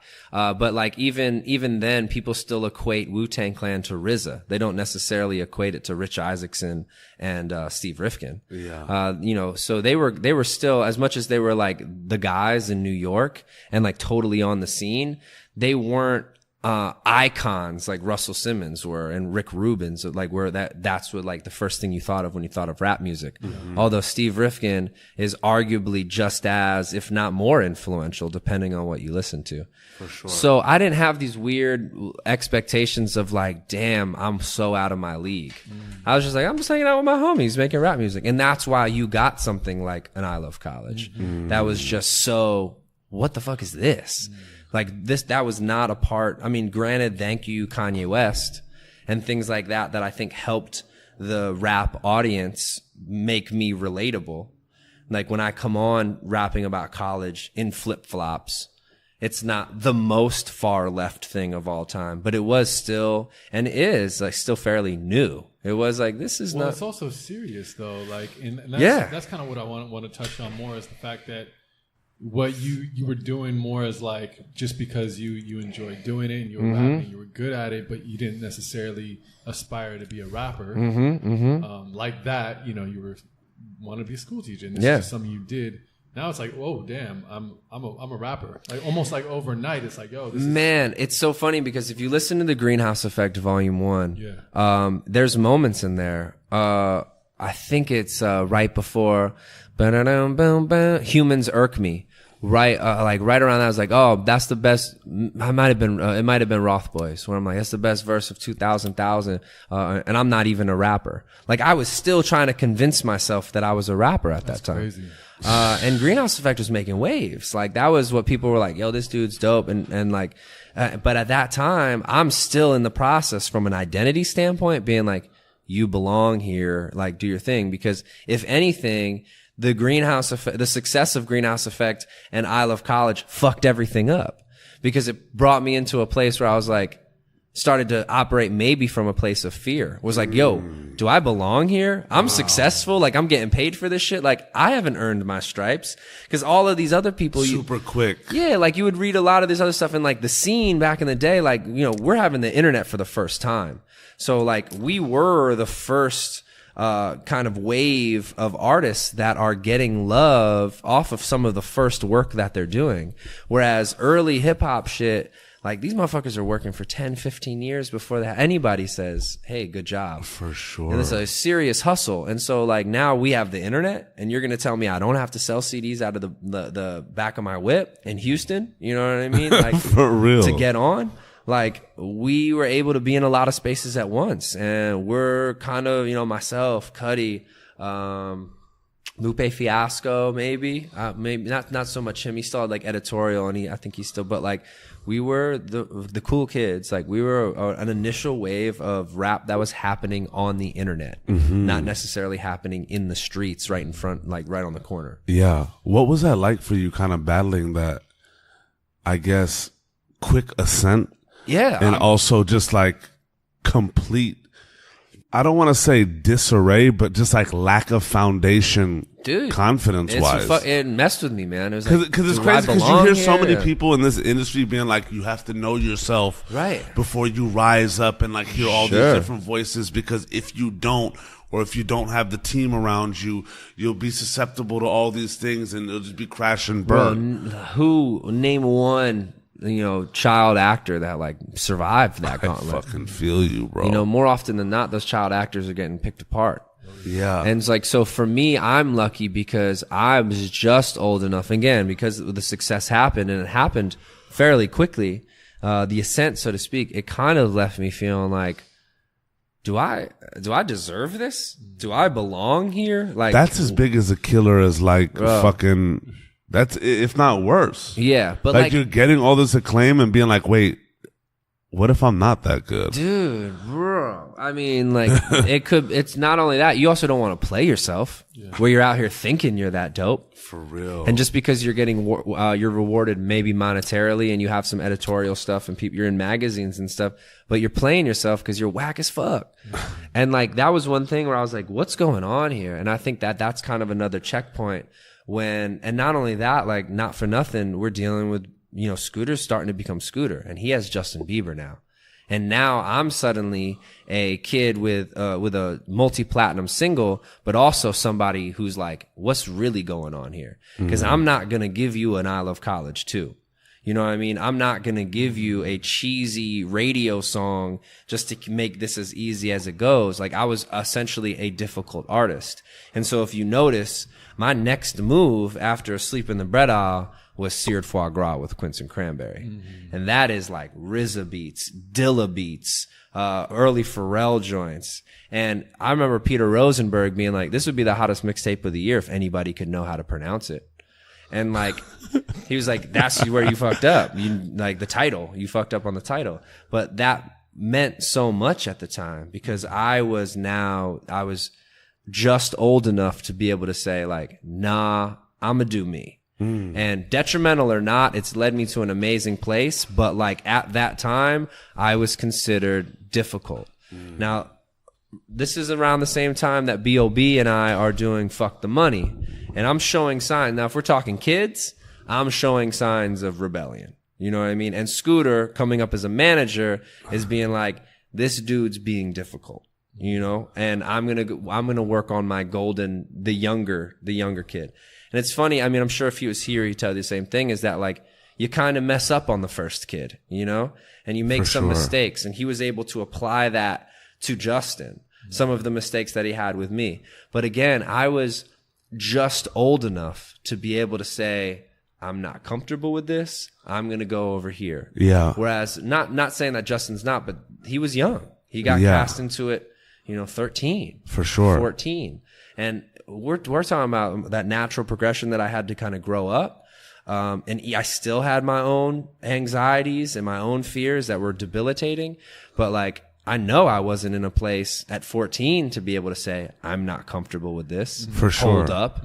For sure. Of course, you're just going to go, yeah, whatever's making everybody happy. Yeah. Is this making y'all happy? Like, I just want to make y'all happy. Yeah. And like, by the time 22, 23 rolls around, 24. Shout out to the sirens always come when some like just bombs being dropped. Yeah, no. But by the time 24 rolls around, I'm just old enough to be like, okay, what do I want? What do I want? What do I want this thing to look like? And the unplug from the mainstream and it's still going on. How was that for you in terms of not only navigating those waters, but like, I want to say it's like trying to find yourself in the depths of hell. Like we're also getting attention for all the wrong reasons. In the fucking like, some Tito's. You got it. In the depths of like, the Matrix is hell, though. Yeah. You feel me? Because it's coming at warp speed. You feel me? Yeah, man. I mean, to your point about warp speed, is the fucking internet was involved. I feel you, bro. And the literal Matrix, dude. The internet is involved, and it's large and in charge. Because the internet has arrived. But whereas before, I think it was just kind of like chat rooms and AOL and like it was cute, you know what I mean? Maybe a website message here and there. boards here. But this like the .com boom is happening. Like it's the internet is now running this shit. And I didn't know, but now, nowadays it's so different because kids are like, if you have 1 million views on a video, that ain't shit. No. Nothing. For real. That's crazy. Yeah. For real. You know how messed up our expectations are if that's the case? Oh, yeah. Yeah. You know what I'm saying? So it's like, the internet's involved, and now kids are like, I'm just going to put my joint on SoundCloud and I'm going to blow up. Whereas before, that wasn't the case at all. You're just kind of trying to share your music. It wasn't like, yo, I'm talking to the world. Yeah. You were just talking to, And you're having everything thrown at you at warp speed, like expectation and possibility and market yourself this way and you got a fucking lane this way and blah, blah, blah, blah, blah. And it's just like, to have it come so fast at you, right? But to also, I feel like this is one of the things with a cat like yourself that also has a head on their shoulders, right? The balance and kind of the struggle between, you know, I feel like during this time in which we're speaking on, it's a fucking whirlwind of who am I? What do I stand for? And what does this all mean? Absolutely. You know what I'm saying? And like, so this is early 20s, just for listeners. You know what I'm saying? We're in early 20s, right? Yeah. And what was that struggle for you like, or what was that search for you like in the heat of that moment where everything around you is kind of like go at warp speed, but you're like, hold on, bro. Like internally, you're like, hold on, bro. Like the way that this side wants me to do it, this side wants me to do it, and I want myself to do it are completely polar opposite. Yeah. And like, I gotta balance this, but what the fuck is balance at this point? Right. What was that like for you, and what was like really like what was going through your mind in terms of trying to harness all that in? Like it had to be fucking impossible. Yeah, I mean, I don't think a majority of young this is a young man's game. It's a young man's sport. For sure. Sort of, in a way. Whereas, like, if you're 18, 19, 20, 21, and you kind of have that ignorance is bliss, it's probably a beautiful thing because you just surrender to the warp speed and you're just everywhere at once. Yeah. But when you get older and, like, you know, you say you drink and partake in stuff and suddenly you're waking up a little bit later and it hurts a little bit more, like, that shit's real. You start to go, like, yo, how long is this gonna last? And so, like, you know, the environments that I were being placed in, studio sessions starting at 2 a.m. These are toxic environments, and not in so much of a negative way. Yeah. But there's just like no way you can sustain that. For sure. I don't work best from let's start at 11 o'clock at night and go until 6 o'clock in the morning. Yeah. Or, you know, shows where you're sleeping on a tour bus for 6 months out of the year, and not getting quality. You're not living a quality life. Yeah. The food that you're eating is junk. That's available to you. And I think that kind of was, I was in a place where I was like, this is fun. But I just remember kind of being like, this is tough. Like, this is tough. Like, this is not something that I just want to surrender my life over to, you know, being on the road all the time. And it wasn't so much like that it was hard work. It was more that I just started to see like the important relationships to me getting strained. And like, to take it back to like, relationships and friendships are really important to me. And the important people in my life, I felt that I was starting to get distanced from, and my life was going in a different direction. And I remember breaking up with the girlfriend that I was in when I was living in New York and things were happening, because I was like, this isn't my life. You know what I mean? This isn't who I am. These aren't my friends. This isn't my life. And I just kind of packed a bag and dipped. And that's kind of, you know, I don't really have like how I was handling it, because it just kind of happens. It was just happening. And I think a lot of the time, I was watching something recently where I really related to what he was talking about, where it's just like a lot of the time you just let things happen to you, even if it doesn't feel good. You're just kind of like, this is happening and this is going to, but like as you get older, well, for me anyway, I kind of speak up a little bit more about like, I'm not really feeling this right now, instead of just let it happen to me. And, you know, I think, not to like completely go off center, but that goes into some of like the Me Too movement and shit like that, where girls and women would have a tough time saying, I'm not really feeling this right now. This is making me really uncomfortable. For sure. For whatever reason. They didn't want to piss off somebody, or they want, you know, the path of least resistance. Absolutely. And, you know, I relate to that, because I was going through shit that was happening so fast to me, and it was happening. And at the time, it wasn't that I was uncomfortable, but when it happened, when I had a moment to say, I'm not really super comfortable where this is going. And I started to ask like why and how and who and what, and there weren't really answers for those questions. And so I don't think it was a selfish thing. I don't think I'm difficult to work with. I just don't mind driving. Like at a road trip, I'm down to be behind the wheel for 4 hours. I don't necessarily need to be in the passenger seat or, you know, on my phone in the back seat the whole time, not looking where we're going. I'm kind of down with like, yo, where are we going? How long is it going to take to get there? Yeah. Cool. Good to know. What are we passing by on the way? Yeah. Like, is there anywhere where we can stop? Are there cool, you know what I mean? Are there any large dinosaurs that we can go to? So it's just like, I think when I started to want to know where we were going and how long it was going to take to get there, and there weren't really necessarily any answers to that questions, that's when I started to say, yo, can I drive? Like, how about I drive? And, you know, I didn't have answers to those questions, but at least that I was behind the wheel. And because I was behind the wheel, I got to see the road and I got to see what I was passing and where I was. And, not to be too metaphorical about it, but it was just like, it was kind of the scenic route. I got lost a couple times. I took a wrong left, you know, and I took a wrong right, or, you know, freaked out because it didn't look familiar. So I turned around and like different things like that, which is just life shit. And that's human totally nature, cool. bro. Yeah. And it's interesting on a couple points. One, you had a very unique situation of seeing that amount and level of success so fast. Literally like boom, dude, totally. That's a very unique thing for anybody Absolutely. to go through.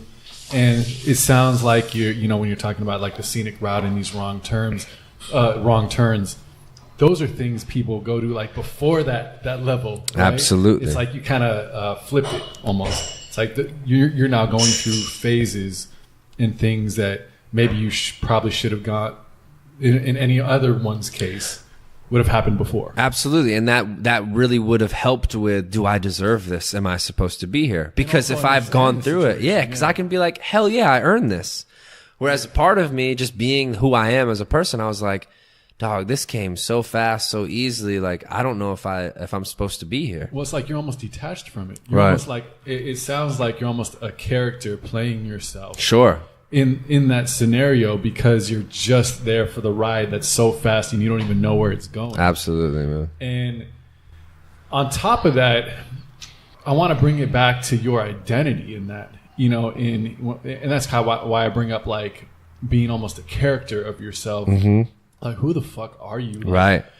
You're this I love college kid, which from a song that you just were like, this is just a song, became now an identity that was driving you while you, Asher, was in the back seat. Mm-hmm. You know what I mean? Absolutely, man. What was that like in terms of like that almost internal battle? Oh man, it was. I mean, I ran from it for a while. I remember my mom being pissed. She was like, "This isn't my son," you know what I mean? And like certain expectations on how I was supposed to behave, and like chugging beer, you know what I mean? Just like Asher's here, let's shotgun a beer. I'm like, what? You know what I mean? From the guy who's an aspiring elementary teacher. Right. For real. Yeah. And you know, like people asking me what fraternity I was in or anything like that. Just because they heard like, and I wasn't in a fraternity, but like those were the expectations or the assumptions that were the case of how I lived my life. But man, what was that like? Yeah, I mean, it was a balance. It was. How do I slowly introduce who I really am? I mean, like, it's again, like, I'm down to shotgun a beer. Let's do that, you know? But a lot of the stuff, and like, let's smoke a joint for sure. But a lot of my identity of who I was what's the conversation that takes place, after that happens. That's where a lot of like who Asher Roth really is. That's where that is. That's where I lie and I hang out. But a lot of people, when you're dealing with business and stuff, they don't have time for that. They only have time for the shotgunning of the beer. And so, like, how am I supposed to introduce who I am as a person when I'm this more of a dialogue that goes up and down and left and right, and you have what do they call it? Like a 15-second elevator pitch or whatever it is. And I couldn't really put myself into that. I never really got myself down to here's my identity. I'm a rapper, I'm a brother and a white kid from Morrisville or whatever it is, you know, however people classify themselves. And, you know, not to skip too far ahead, but like I struggle with that now because a rapper, as from an identity standpoint, identifying myself as a rapper never really was like, yeah, that's it. And so here I am now. I always talk about how, man, if I had a job that was like a psychologist or a physical therapist or a lawyer, like those are really easy ways to like identify yourself with. Yeah. And because of my warp speed move into entertainment and the insecurities that I have in myself and everything else, my identity to myself has always been like, who am I? Well, I mean, we have, just as people, we have many different sides. And I think it's more common for people to identify themselves with what they do, right? Right, of course. Just like their profession. That's like easy to go number one. Easy, but for if sure. you really break it down, it's totally fine to have all different parts of who you are. For me, there's a serious part. There's a business part. Mm-hmm. There's a part that's going to play bass with my shirt off in front of people. Mm-hmm. And there's a part that's going to love my wife. Totally. I'm going to go to a Passover service Kibbutz. and kick it with my grandmother. And then I'm going to be here on this podcast. Like, Right. There's different sides to all of us, and they're all embracing. What's interesting about kind of where you were at that time was like this rapper I Love College kid was exclusive your identity and didn't even give a chance for anything to be else introduced. And as embracing of that side of who you are that you were, there's absolutely nothing wrong with that. And everything outside of that was straying away from the core, which wasn't really even the core. Yeah, and that's where I feel like your rebellion may have begun to come Sure. from. It wasn't like, it's not even like running away from that college kid, because that's still just a part of who you are. It's just like, give me a voice for all these other things that I am. Right. Yeah. I appreciate that. And I remember, man, being told, shave my face, cut my hair. You know? Yeah. You need to appeal to 13-year-old kids. This is like verbatim what was told to me. And by this time, I'm like, 24, 25 years old. I'm growing up. I'm becoming a young adult. And so, the hair starts to get long. The beard starts to grow a little bit. This is Gotta Get Up, probably, the Roth EP, where I'm like the dude, so to speak. Yeah. And we shot that. And that's really amazing that you'd say that, because I still kind of am struggling with, here's where Neptune comes in. You know what I mean? Where Neptune is kind of like, throwing a kind of like, I'm kind of shape shifting and doing different things, and people can't really peg me for who I am now. Sure. Because they thought they had me completely figured out. Asher Roth. Oh, that's that I Love College kid. But since then, I've started to kind of show different elements of myself. And now I think we're at a point where people are like, I'm not really sure who Asher is, which is actually low key kind of detrimental to business. Because from a business standpoint, if I'm just the I Love College kid, people know exactly how to cast me. People know what to book me for. It's easy. Yeah. And now that I'm kind of like, Asher Roth, the person or the artist or whatever you want to classify it as, business has essentially slowed down. So it's been, and for me, when business slows down because I'm introducing more truer elements of myself, I'm like, what's wrong with me? You know what I mean? Like, is it something that I'm doing? For sure. Am I at fault? And then, comparing and contrasting and everything else that comes with it. It's like going into this next phase.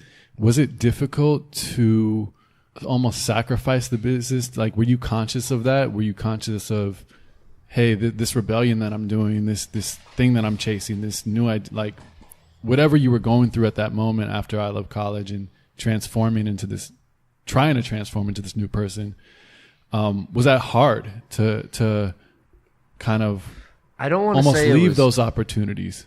I mean, I don't want to say it was hard because I'd already started to implement myself. I remember, again, Peter Rosenberg, somebody who's always kind of been like a friend. He's really got along with my older sister. They're kind of the same age, and like he's always been kind of almost a older brother in a way. And I remember him being like, Asher, you got to stop turning down shows because this money's not always going to be there and blah, blah, blah. And I was like, real. But that was me implementing myself of like, I'm not going to do that because that's not really who I am. And I remember even in I Love College, they were trying to turn it into like city specific stuff to do like I Love Vegas and I Love Miami and all this so I could get more radio play. And I was like, I'm not going to do that. You know what I'm saying? So I was starting to implement myself. And again, I don't want to say it was hard because it kind of was natural. It just felt like what I was supposed to be doing. I wasn't necessarily doing something to be difficult or to be a dick or to like make other people's lives difficult. It was just like, nah, I'm driving right now and we're going to get pancakes. Like that's just what it is. We're going to get pancakes. Yeah. I wasn't listening to everybody else saying they want their English muffin or their McMuffin or whatever the fuck. I was like, no, we're getting Asher, pancakes. you're fucking up your success, dude. And you're like ruining it, man. This is the only like all those things have to be happening. But you know what's crazy is that I was okay with it. I think I would like to say this is because I came from a good family. I didn't come from like a home that I could replace them with something else. And I think that happened. I don't know this for a fact, but I think the entertainment industry, I don't know necessarily with acting and stuff like that, but music and entertainment in general kind of like preys on like weak people who don't come from stable places and like the entertainment world and drugs and like that validation that replaces their home environment. And like, for sure, they kind of let people tell them who they are. And that's why there's so many sad stories about people just kind of crashing and burning. And so I think I was able to implement myself because I had parents like my dad wanting more, like write a song about somebody other than yourself. I mean, he was somebody who helped me start to move my songwriting on to like, you know, Fast Life and the stuff that I was doing in Retroact and writing about other people. And, you know, him bringing up examples. That's one of my favorite records from you, hands down. You know, really cool. And also did it with one of the homies, Jacopo. You know what I'm saying? So it's like, that's still a lot of the stuff that I was doing always and forever and which I continue to do is like, it's all homie shit. A lot of the cats that I'm working with are my friends.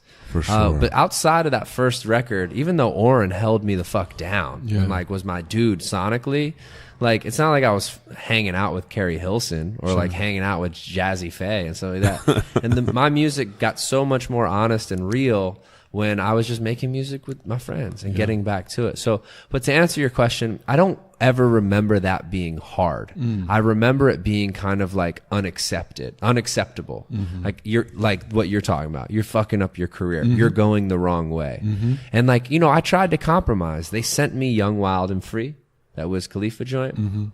They sent me I forget what, the Sunset Boulevard, I think a joint that like Sammy Adams ended up, just like these super cheesy pop records that were like, if you do this, you'll be good. Somebody else, Lupe Fiasco, talks about what he had to go through with like Lasers, where they're like, you know, do these pop records, the rest of the album will be yours. Where my logic was fucking me up is because what I saw with I Love College was that like, there were other jams on that shit. Jams. Fallin', La-Di-Da, Be By Myself. Like, there was joints on that album. Blunt Cruising. You know what I mean? But the thing is, people are only going to hear the songs that are pushed. Mainly, the casual music fans. The ones that are coming to your shows are typically, I've heard of this person. Let's go check them out at show. And everybody bugs out when the song that comes on is the one that everybody's heard. So for me, that logic didn't appeal to me. It was like, let me do these 3 songs that you guys are going to push but suck, and that's what people are going to know me for, and I'm going to have to perform these records for the rest of my life. Like, nah, that's not, I'm not down. And again, it wasn't so much me being a difficult artist. It was just like, this is what I was starting to implement myself as a young adult. And I was like, this is what I want this to feel like. And my affirmations, again, I don't want to skip too far ahead down the story. We can go chronologically, but where I am now, back home in Philadelphia with some of my really close friends, Boyd back in my life, the girl that I was seeing before, her and I had to break up. I moved to Atlanta. She ended up going to FIT school, like, just wasn't the right time. She's back in my life. Some of the most positive influences that I look around and go, yo, this is my life. These are my people. And lightweight, this would not have been your life had you have chosen to just ride the wave. And just keep going. Yeah. And not go, hold up. One of the biggest things that like I truly respect you know, through and through in your through line, and just like where we are currently in your path, is your honesty in knowing that these choices were conscious. Totally. But your ability to also make these choices for the sake of your conscience. Sure. Yeah. You feel what I'm saying? Because, absolutely, you know, it's a scary thought to think about, you know, and even like when you think in this world of entertainment, how people get to certain points in their careers. I mean, at the end of the day, it's relative with like athletes, entertainers, all that, where it's like you've run through your career, but you want to keep going. Mm-hmm. And then it becomes the nostalgia element. Mm-hmm. And like you're going here playing fucking the 7 songs, the 10 songs that you were known for throughout your career and running around. But what is that like for the human psyche to be going around? It's like kind of like that Kurt Cobain mentality of like, I feel like I'm lying to you guys because I'm over here playing records that you're loving that I fucking hate. Right. So who the fuck am I? Right. Right. And at least you, and it does go back to the sense of family. Like you also did have a sense of identity of who you were. The I guess internal conflict came about when it was like, let's package you and sell this as you. And then seeing, okay, you're starting to bring the real you into the picture. I don't know if we can market this well, so let's just stick with this creation of you that we had. Like, just leave the real you in the back for a while.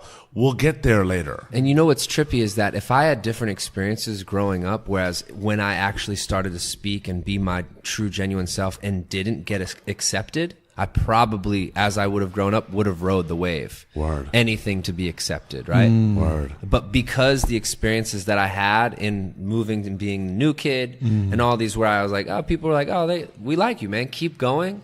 I think those experiences allowed me to kind of stand up for myself when it was time. Your voice and opinion mattered. It does. And like, you know, I mean, not for nothing, not just me. I've read really inspiring quotes about uniqueness, and your expression of your truth is only yours. And that's why it's so important for people to be themselves. And for sure. And it might not be accepted by everybody, but like if you feel comfortable with who you are and you're expressing yourself, that's the most unique it can be. And it's unique is a beautiful thing, man. People are searching for it. It's just a shame when we're validating it through these numbers that are fucking unobtainable. These views on YouTube as validation for who you are as a person, those are unobtainable numbers. You can't put yourself up against that. And there's you can't no put level it up of against worth. what MySpace, how many friends did you have? You know, you can't. That shit is not real. And that's when I look around and I see I'm talking to you guys. I've known you guys for 10 years. Yeah. That's fucking dope. For bro. real. Because in the entertainment world, it's like you got maybe a year or two with somebody and then they're out of your life. And you've gone somewhere else. For sure. And there's something so cool to me about like here on earth with where we are in this body, me looking around and being like, I know this motherfucker, bro. That's my dude. You know what I'm saying? I've shared experiences with this person. For real. Constantly meeting, like I love meeting new people and going to new places, don't get me wrong, but having that sense of home, being in LA for 2 weeks, working, doing writing sessions, and then being able to go home to a place that feels like home. Holy shit. And that you actually call home. Oh my God, bro. I didn't have that for so long. Once I got plucked from Westchester, it was about 10 years of just making it up. Okay, this is my home now.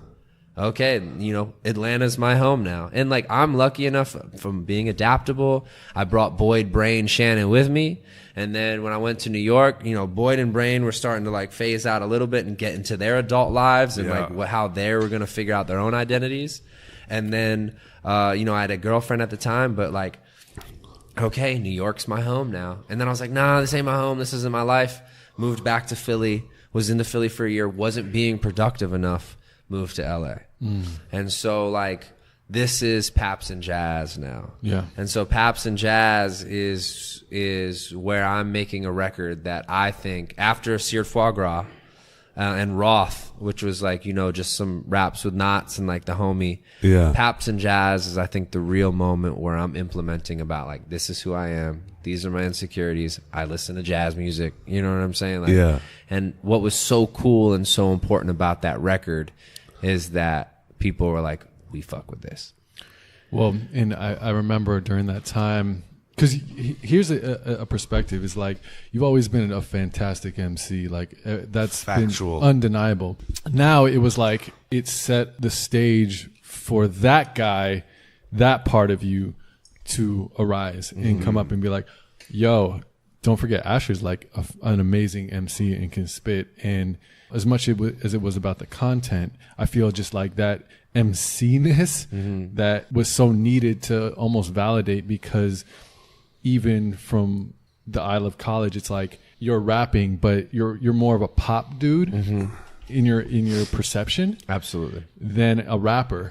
So it's like you're not even just like dealing with the Isle of College like theme and the character of that, but it's like you're a rapper, and like that got forgotten somewhere along that line. Sure.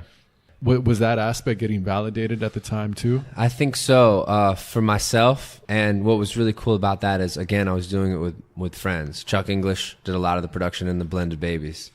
So I think that helped me be, you know, doing it with friends and not just like, hey, this is a hot producer, get in with this. Because we did sessions with Pharrell and nothing really came through. That was supposed to be for the second album. But because, you know, there's expectations. We're dealing with the success of I Love College. I'm supposed to like build off of that. And Paps and Jazz, I think doing it with the homies, recording in the broom closet, allowed me to build off of something actually much more real. Yeah. And so, yeah, man, I mean, like, there was definitely validation of, I guess to that point, to the point about earlier, was I was able to justify to myself at this point that like, nah, fam, you belong here. You're good. Like, you got this. Whereas the early successes of I Love College and the mixtape, Greenhouse Effect, Asleep in the Bread Aisle tandem was like, it was successful numerically, but me internally, what I was going through was like, what the fuck is going on? But by the time the Seared Foie Gras with Paps and Jazz and the Rother, by that time, I was like, I kind of know who I am, and I kind of know what I'm down to do. Yeah. What was just fucking me up was the numerical validation. The fact that I Love College had gone double platinum, and, you know, In the Kitchen was struggling to get 500,000 views. But I'm like, In the Kitchen is a banger. Like, we're going to be listening to this shit forever. And it's like, we made that shit in the kitchen. Like, that's what was really tough for me, you know? Yeah. Where you're starting to be like, what is going on here? But those are huge moments, because you're just like, I'm going to make the shit that I like. You know what I'm saying?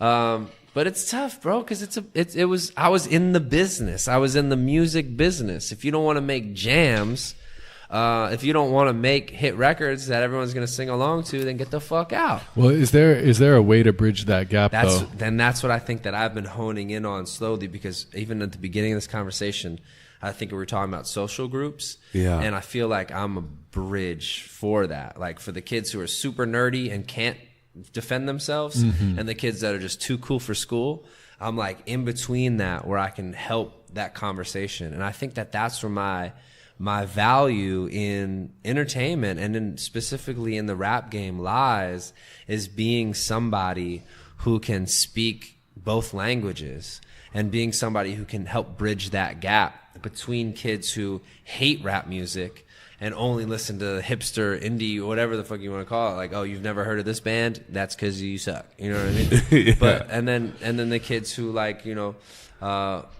only listen to MF Doom or whoever.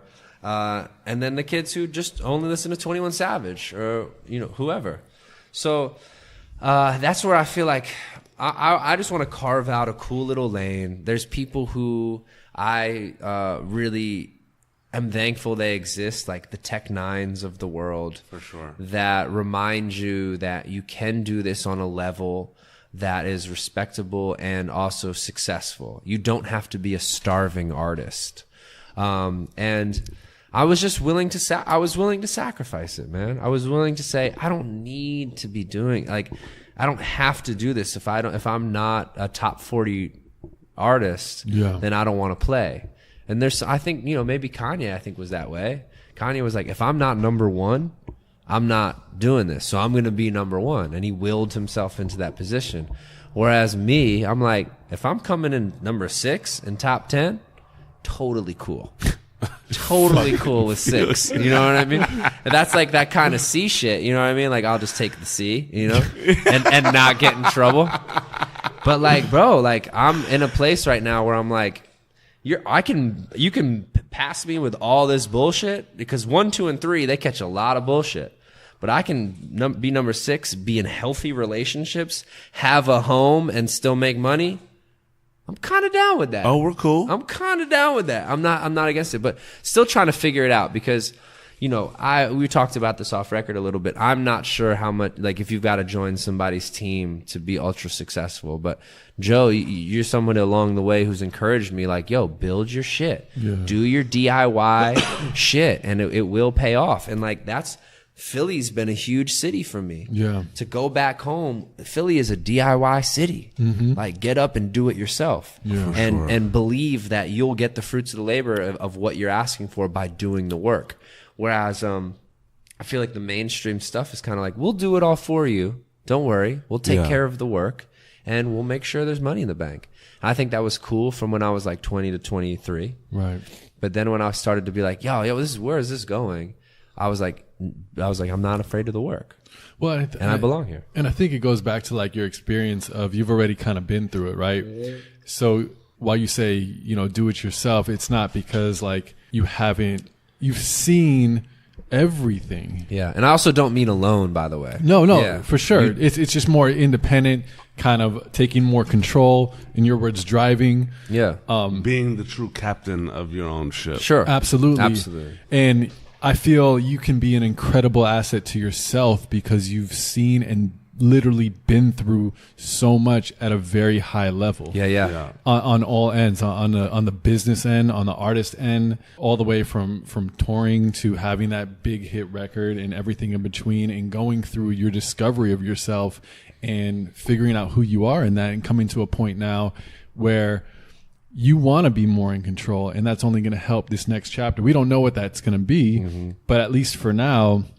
And that's why I think you're, as we continue to dive into your story and figure out your evolution in this, it's so interesting because in so many ways you're just starting. Yeah. And in so many ways you've already been there. Right. And it's just that's like really this like crazy tug of war. And it's wild that's been the fucking case from the onset, bro. I totally feel like I'm just getting started. Yeah. That's my feeling on the whole thing, is that I'm just getting started. But yeah, man, we've been through a lot. I mean, yeah, but not to go back too much, but you can't do it by yourself. And I think for me, a team has been a real thing for me. Yeah. Who's riding out and what are we doing? But I don't want to think that I and trying to take control, so to speak. It wasn't so much of a control issue. It wasn't so much I need to be in charge. It was just kind of like, again, with art. What message are we pushing? Yeah, what are we doing here? Or just what are we knowing really what the fuck is even going on. What's going on? Yeah. And what are our intentions? And I think setting intentions and goals and things for yourself of what you really truly want to accomplish. And, some people are super down.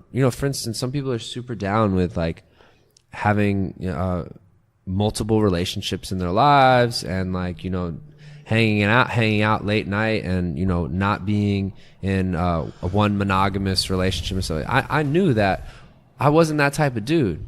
Growing up with sisters and raised by women, I wasn't out here like disrespecting women. You know what I mean? And just like, for me, it was, I knew that one of my goals was to be in a healthy relationship with someone who I can have a partnership with, who has my back, who knows how I get down, and says, yo, you're being this way right now, blah, blah, and potentially start a family and things. Yeah. Those were important to me. Those are and were goals. And the business and the route that I was going, being on the road 200 days out of the year, that doesn't support. I mean, monetarily it does. There's money in the bank, but you're not there for your relationships. And like I was saying, like I was getting pulled away from really important relationships in my life, inspiring, nurturing relationships in my life. I wasn't around. And I think from a control standpoint, it just was like, this is important to me. These relationships, these people are important to me. I would like them to be in my solar system. I don't want to have to be the new kid every 5 seconds. You know what I mean? But yeah, man. So like, yeah, I don't want to harp too much on it, but it's just all this that I've been doing, it's all come fairly naturally to me, and just more so listening to myself, trusting myself. Word. And taking control for the better, not because I was fearful of failure. It was just like, I know where I want to go. These are some of my goals. I need to get over here. Not necessarily pinpoint, but like I need to be over here. I don't want to end up in the middle of nowhere. What does balance look like for you right now? Home, a sense of home. That's the biggest thing, because when we go out and we take a weekend, just going down to Texas A&M or something like that and wilding out, you got to have a place where you can come back and recharge. This is manual labor, man. If anybody who gets in the entertainment industry from a performance standpoint and is out here and doing it, it's grueling. It's hard work. Performance is, you exert a lot of yourself. So balance for me is having time to myself, being home, and chilling, but then also having work. So essentially it's my girlfriend and it's my work and my creative. That to me is my balance. I want to ask this question. I'll just ask it. Have you ever thought about quitting? Yeah. I mean, I live 6 blocks away from Temple University, and I'm just like, I should just go back to school and get my degree for teaching and go teach. But then I'm like, man, those I Love College jokes are going to fly. You know? I got so. Yeah, I mean, look, because I asked that just kind of like that. More so because in thinking about, doing something for yourself and, like you said, with Paps and Jazz and kind of the road you've been on, where you're getting, I think, some personal validation for yourself from Asher to Asher, but maybe the numbers aren't rolling in. Yeah.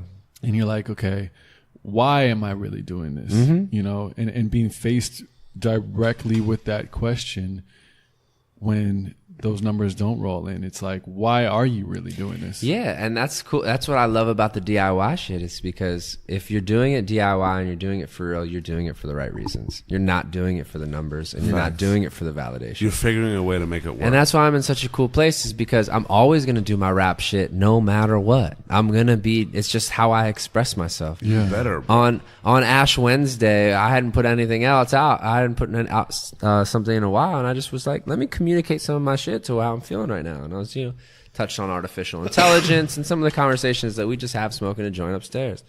But I'm always going to communicate through rap music, and just like, I don't necessarily like need it or need it to be like, this is how I'm going to make a living. I guess, I don't know. I mean, I want it to. It's a luxury. Like, thank God that that's the case.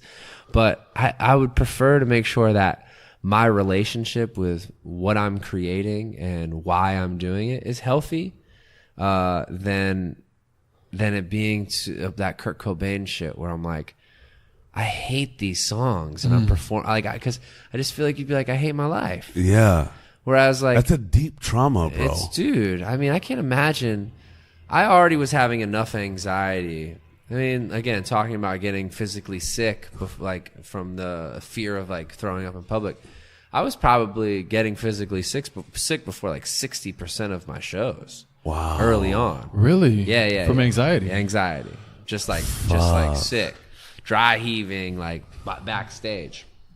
So when I tell you I was plucked and casted into this, it almost seems like something bigger to like help me get over whatever the fuck I was projecting onto myself. I fucking feel you. Yeah, so like, and I'm so much stronger now. Like, you put me in situations, I'm just like, what the fuck ever, dog.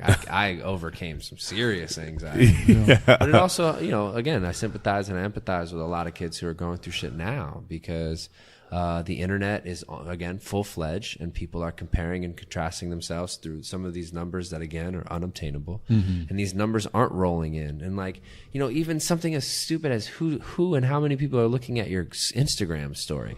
For real. Like, are you fucking kidding me, bro? For real. It's that real? But, I mean, you know, with that being said, I'm in such a good place because it's just like I'm not doing it for acceptance or numerical success. And hopefully, from a business standpoint, I can develop a strategy that is, like, consistent and, you know, I can make money and I can do this for a living. But you're lucky. That's a luxury if that's the case. Yeah, bro. And I know that now. It's like ultimate gratitude. It's like before it was like, you know, it was expected. And so, like, that's where that meltdown, I think, would probably happen if you're expecting to make a living off of this. And then the numbers don't roll in. But I'm not expecting to make a living off of this. I'm just, like, grateful I am.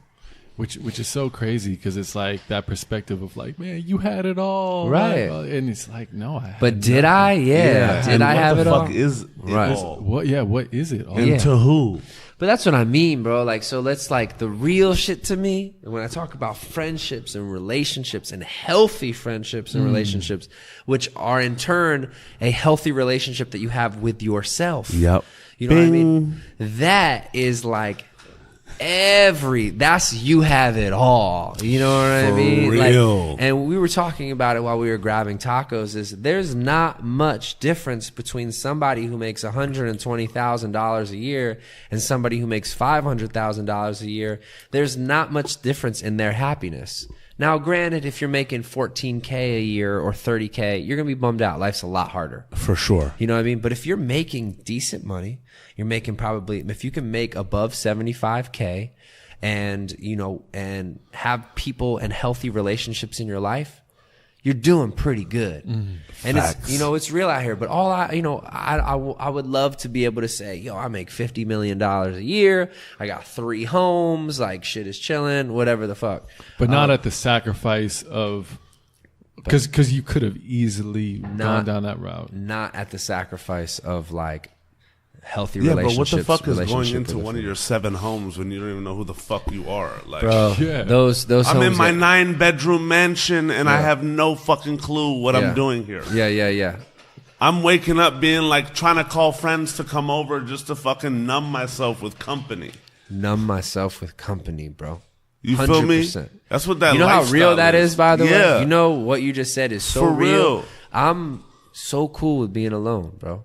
I'm not haunted by, like, I can chill and throw on The Sopranos and just, like, relax. I can read a book. You can also enjoy the company of your real friends. That- That's what self-love is. That is everything. Yeah. That's the how you- fucking beauty of this shit. That's the beauty of this shit. I'm gonna jump across the table and give you a kiss on the You know what I'm saying? cheek, dog. Bro, because people can't be alone right now, real. specifically. Bro, but we've right all now. gone through that. Yeah. You know what I'm saying? Like, I've been like a youngin' and like even like up to a couple of years ago, like being like, why are all the homies hitting me to go Right. out? Like, why don't y'all hit me to be Right. like, what's good?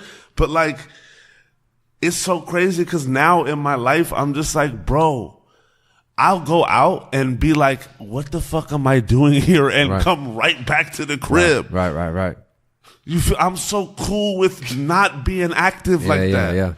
You know what I'm saying? Yeah. Like there'll be nights where it's like, oh shit, like yeah, let's roll out here. I'll find myself there and be look. But yo, around you and be were like, bro, I'm getting the fuck. Noosh, back you to were the in a crib. space where if you weren't out, you weren't on. For real. Yeah. Because I hear you. For real, because that's when you base your identity off of what others see you as or think of you as. If you're not in front of them, who are you? Right. Yeah. You feel me? I do. Like you're like dead. Yeah.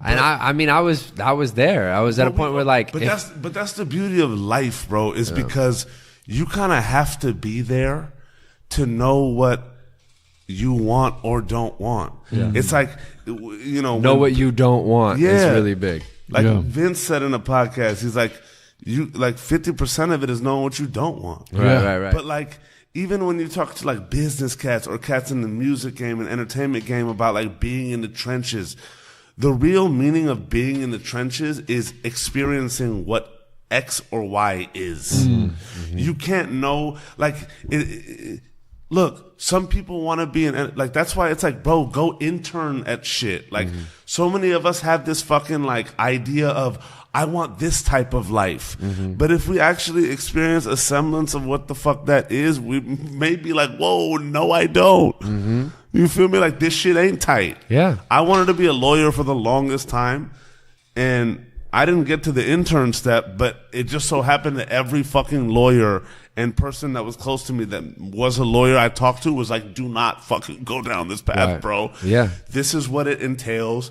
This, and the other. And I'm over here like, damn, like, I'm super good at talking to people in front of groups and all that, but like, I don't want to be reading and fucking writing fucking 55-page fucking essays, bro. Yeah. Your That's not me. The retention level is crazy. Yeah. Like, hell no. Yeah. But you have to. This is the beauty about living, and that's why it's just like, bro, like, anybody out there listening, anybody out there going through life, you have to live life to know. You have to know what winning is and to know what success is. You have to have lost, like, so many times. Yeah, So many times. yeah. Bro. You can't keep winning. Not only that, like, bro, not to, like, I guess because it's so relevant in my life. It comes down to the relationship with the girl that's in my life. And because, you know, I had girlfriends when I was in second grade. And because I've been in so many bad relationships, it helps me know that, like, this is a really healthy one. You know? Bro, yes. And my like, worst relationship ever in my life was in fucking my freshman and sophomore year of college, bro. Right. And it was the most toxic. Like, I'm talking the highest of highs, which were very fucking minimal, and the lowest of lows, which were fucking quite abundant. Right. You know what I'm saying? There was no, like, all right, cool, we're cruising. It was either we're bruising or, like, what the fuck? well, does did you like? stay in it because you were getting buns? It was getting buns, but I also was just that character that, like, I was the Captain Save-A-Ho. Right. You feel me? And it was just one of those things where it was like, it got to a point, though, like, bro, my boys used to always clown on me in that relationship because, like, I remember my boy Tab especially, G, like, this dude pulled me aside one time and was like, bro, and this is the thing, even when you're told or even when you know, you have to hit a certain point where you snap out of it. Sure. Right? Yeah.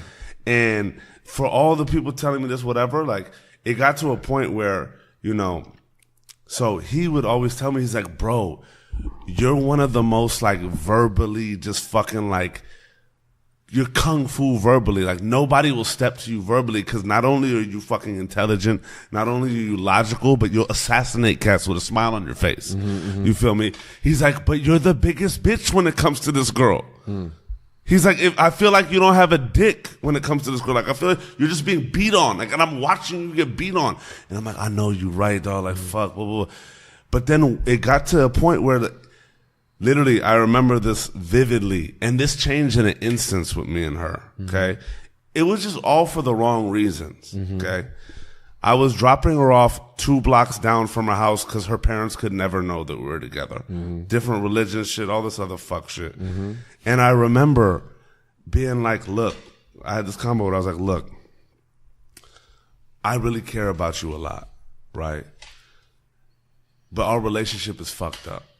If we're going to make this work, right, both of us need to start making some changes, okay? She told me straight up, I'm not changing anything. In that moment, I was just like, bing. And I literally looked at her, and I said, well, it was fun while it lasted. Get the fuck out of my car. She said, what? I said, get the fuck out of my car. So what are you saying? I said, get the fuck out of my car. It's done. And that moment forward, bro, it literally was like that moment liberated me because I had been in the depths of what I did not want for so long. That moment moving forward, I am cutthroat, especially with women about my honesty towards what I want or what I'm going. Like, if I just want some ass, I'm going to say it. Like, I'm not going to need to woo a woman and be like, I love you, baby, boo, boo, boo, boo, boo. No. Like, it's either like, are you down with this or no? You know what's funny is I read an article about a woman who was basically saying, I would prefer men just tell me they want buns than to, like, tell me that they're in love with me. For real? Yeah. What kind of fucking, like, pussy ass bitch, like dude, like tell somebody you love them just to get the fun. But from that moment forward, I just was like, yo, this will never happen again. But I had to have, like, I didn't have myself for 2 years. Like, I was the biggest hoe for 2 years. Like, a dude that wasn't this character. But I had to go through that to get out of it. Like, you have to go through life to find what you want in it. Yeah. And you can't be scared of that, man. You can't. Yeah, and like... But see, look, that's so much easier said than done. For sure. But it's like, just know that it happens time and time again. Like, you're not an anomaly. But we all go through this shit. So, like, starting from the beginning, like, we're doing kind of a chronological thing. There's no way you can do that. You can't say, hey, from, 16 to... from 14 to 18, get good grades, go to a college, get like your measure for success and how you're gonna bloom as a flower, and so to speak. You can't compare it to everybody else, man. You can't, bro. Because here I am at a completely different pace than other people, and I'm no more or no less successful. Some people think I'm wildly successful, and when I was at my most successful, what people would deem as success is probably the most unhappy. And like, this isn't a quest for happiness. It's not something that I'm like, I don't want to write and define happiness, because it's different for everybody. And people are doing documentaries on it and blah, blah, blah. But I know what makes me happy. It's like, silly things like cooking a meal, listening to some fucking banging ass Latin music. Like, I feel you. I'm in those moments, I'm like, life is tight as fuck. Yeah. When I'm about to get on stage, those 5 minutes before getting on stage, mad stressful. When I'm on stage, little different story. Yeah. I'm chilling. I'm soaking it up and getting there. But I'm saying that's when we start talking about balance and things like that. I got to make sure that I have moments to be in Philadelphia, cooking a meal, listening to Hector Lavoe. Like, there can't be me getting ready to get on stage all the fucking time until I'm 45. I feel you. I'll be bummed out. Yeah. And then the people in my life, I'm just going to take whoever's there. I'm just like, you'll do. You'll be great.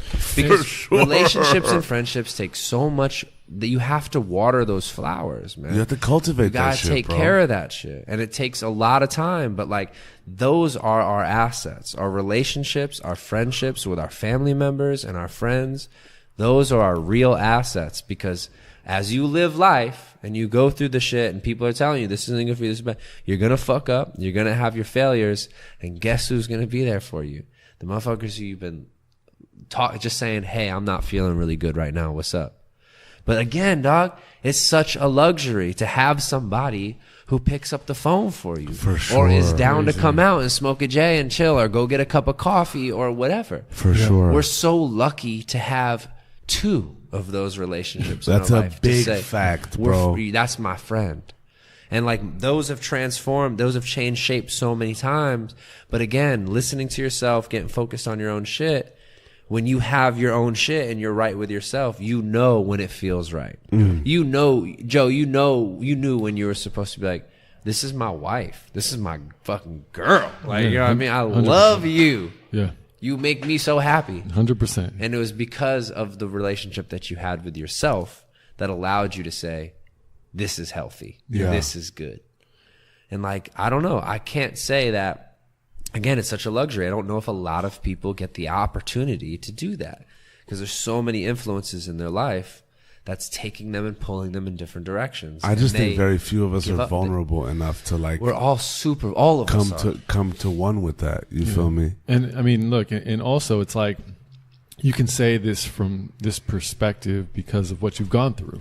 Absolutely. And I think, absolutely, it's a testament to what the reality of the entertainment game or the music game or those big, starry-eyed aspirations that people have, the fantasies they build up in their mind of being a superstar and having the ultimate success and flying around the world and performing in front of thousands and thousands of people, and all that stuff that's like, we're almost like brainwashed or conditioned to like validate as success or happiness. Even at that point, it's like, only because you were able to see that in that glimpse of your life, that period, you can say now, like, look, I know what actually makes me happy. And maybe that life makes someone, you know, Asher Roth in the next parallel universe, very happy. Maybe that person would say, you know, I'm going to ride this wave all the way till I'm 42 and love it. But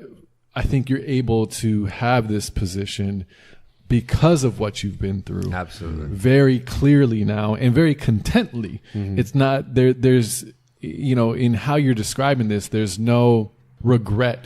You know what I mean? There's no like, why did I rebel? Why I should have just fucking took the money and run. You know, like there's I don't hear like regret in your voice. I mean, sure, I'm sure there's like, look, there's the life lessons, there's the wrong turns in your words and things where you're like, man, maybe I should have done this and not that, or you know, you figure those things out, but it's not regret.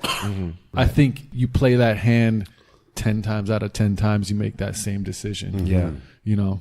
Yeah, and I think when I was saying like a lot of that stuff, these are decisions that I made. Yeah. You know what I mean? And like that's really what it comes down to is we make our decisions in our life. Yeah. You know, we say yes and no to specific things. And so you can't really regret where you end up because a lot of us do make conscious decisions to say I'm going to say yes to this or I'm going to say no to this. So, you know, again, bro, like I checked my credit score for the first time today. I fucking you know love what I mean? Like this is it. real shit. Like this is really real shit. And I'm really happy about that. It feels like I'm in a really, just a real place in my life that allows me to nurture the right parts of myself. And whereas, you know, if I stayed on the path that I was on, I think that from a relatability, I probably, well, first of all, never would have checked my credit score ever, or maybe not have checked it until I was like 50 or 42, you know, 42.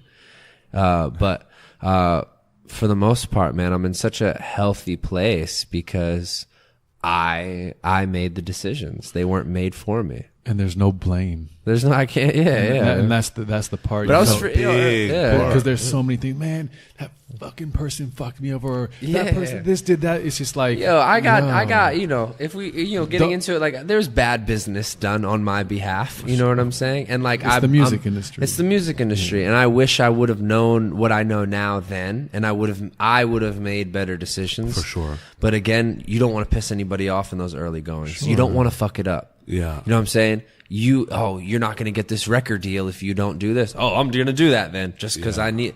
But if I knew what I knew now, and like also, you know, the game has changed so much. Sure. Man. For sure. Like we're able to really, you know, take accountability for our actions, and we're allowed to be independent. Whereas if I came up in the game 25 years ago, we're probably having a different conversation. Sure. So.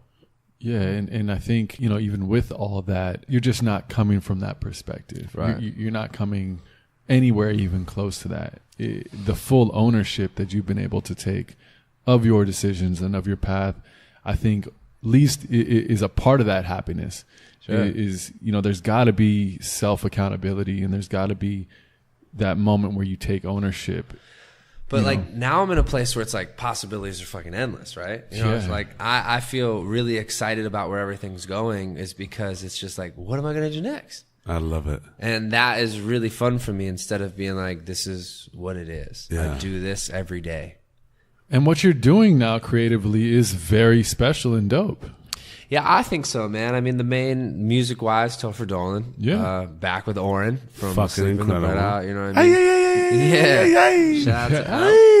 King of the So, and we're having a blast, and I think that's really. I'm having fun with my friends. That's man. fucking epic. Like I didn't lose that, and I would hate to be like, "Hey, this producer's really dope. You got to get in with this dope producer so you can make your hot single."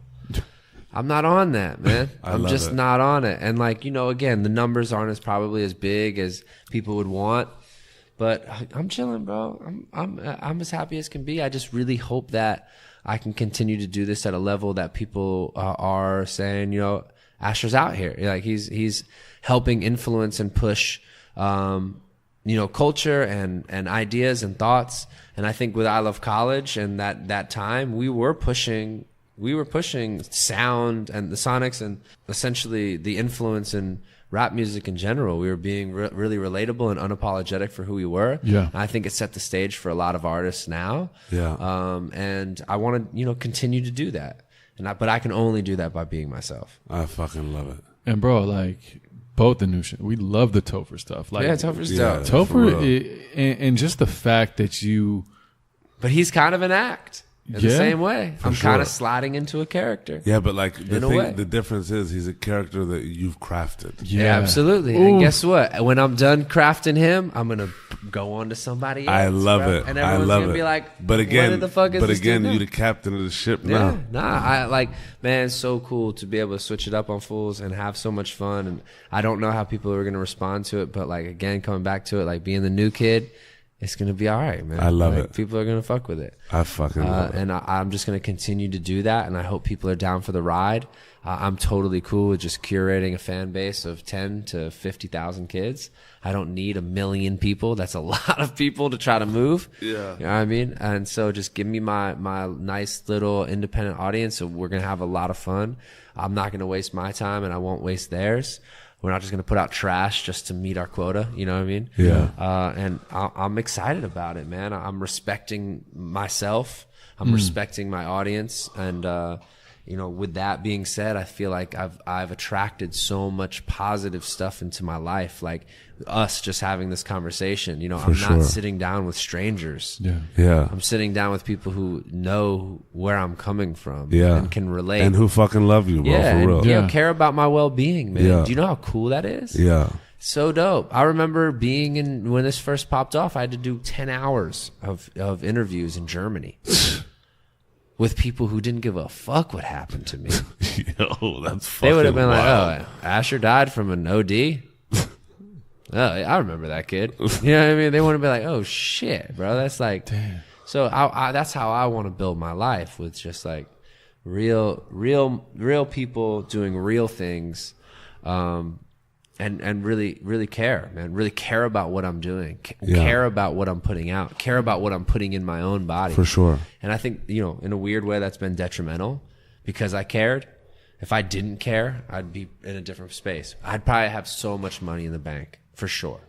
But I wouldn't have the relationships that I have in my life. I love you, bro. Hey, man. It's been a fucking honor. Yeah, man. Cheers, bro. Yeah, this has been Same, incredible, man. No, I Thank you for coming on, and I love that this Asher came to this podcast like this, dude. like this version of you, this person you are right now, is culminated to this point. Yeah. And Shout out to everything you've been through. Oh, yeah, man. man. Up, down, left, right, diagonal. Yeah. We here, BA, baby. BA, select start. Shit, for Yeah. real, for real. Yep. So thank you, man. And Thank you guys, man. I think that this is when you can get people to kind of have a little bit of Tito's and talk for real. For real. And starting them at the beginning, because in Yeah. a weird way, like you're talking about, it's kind of a therapy session.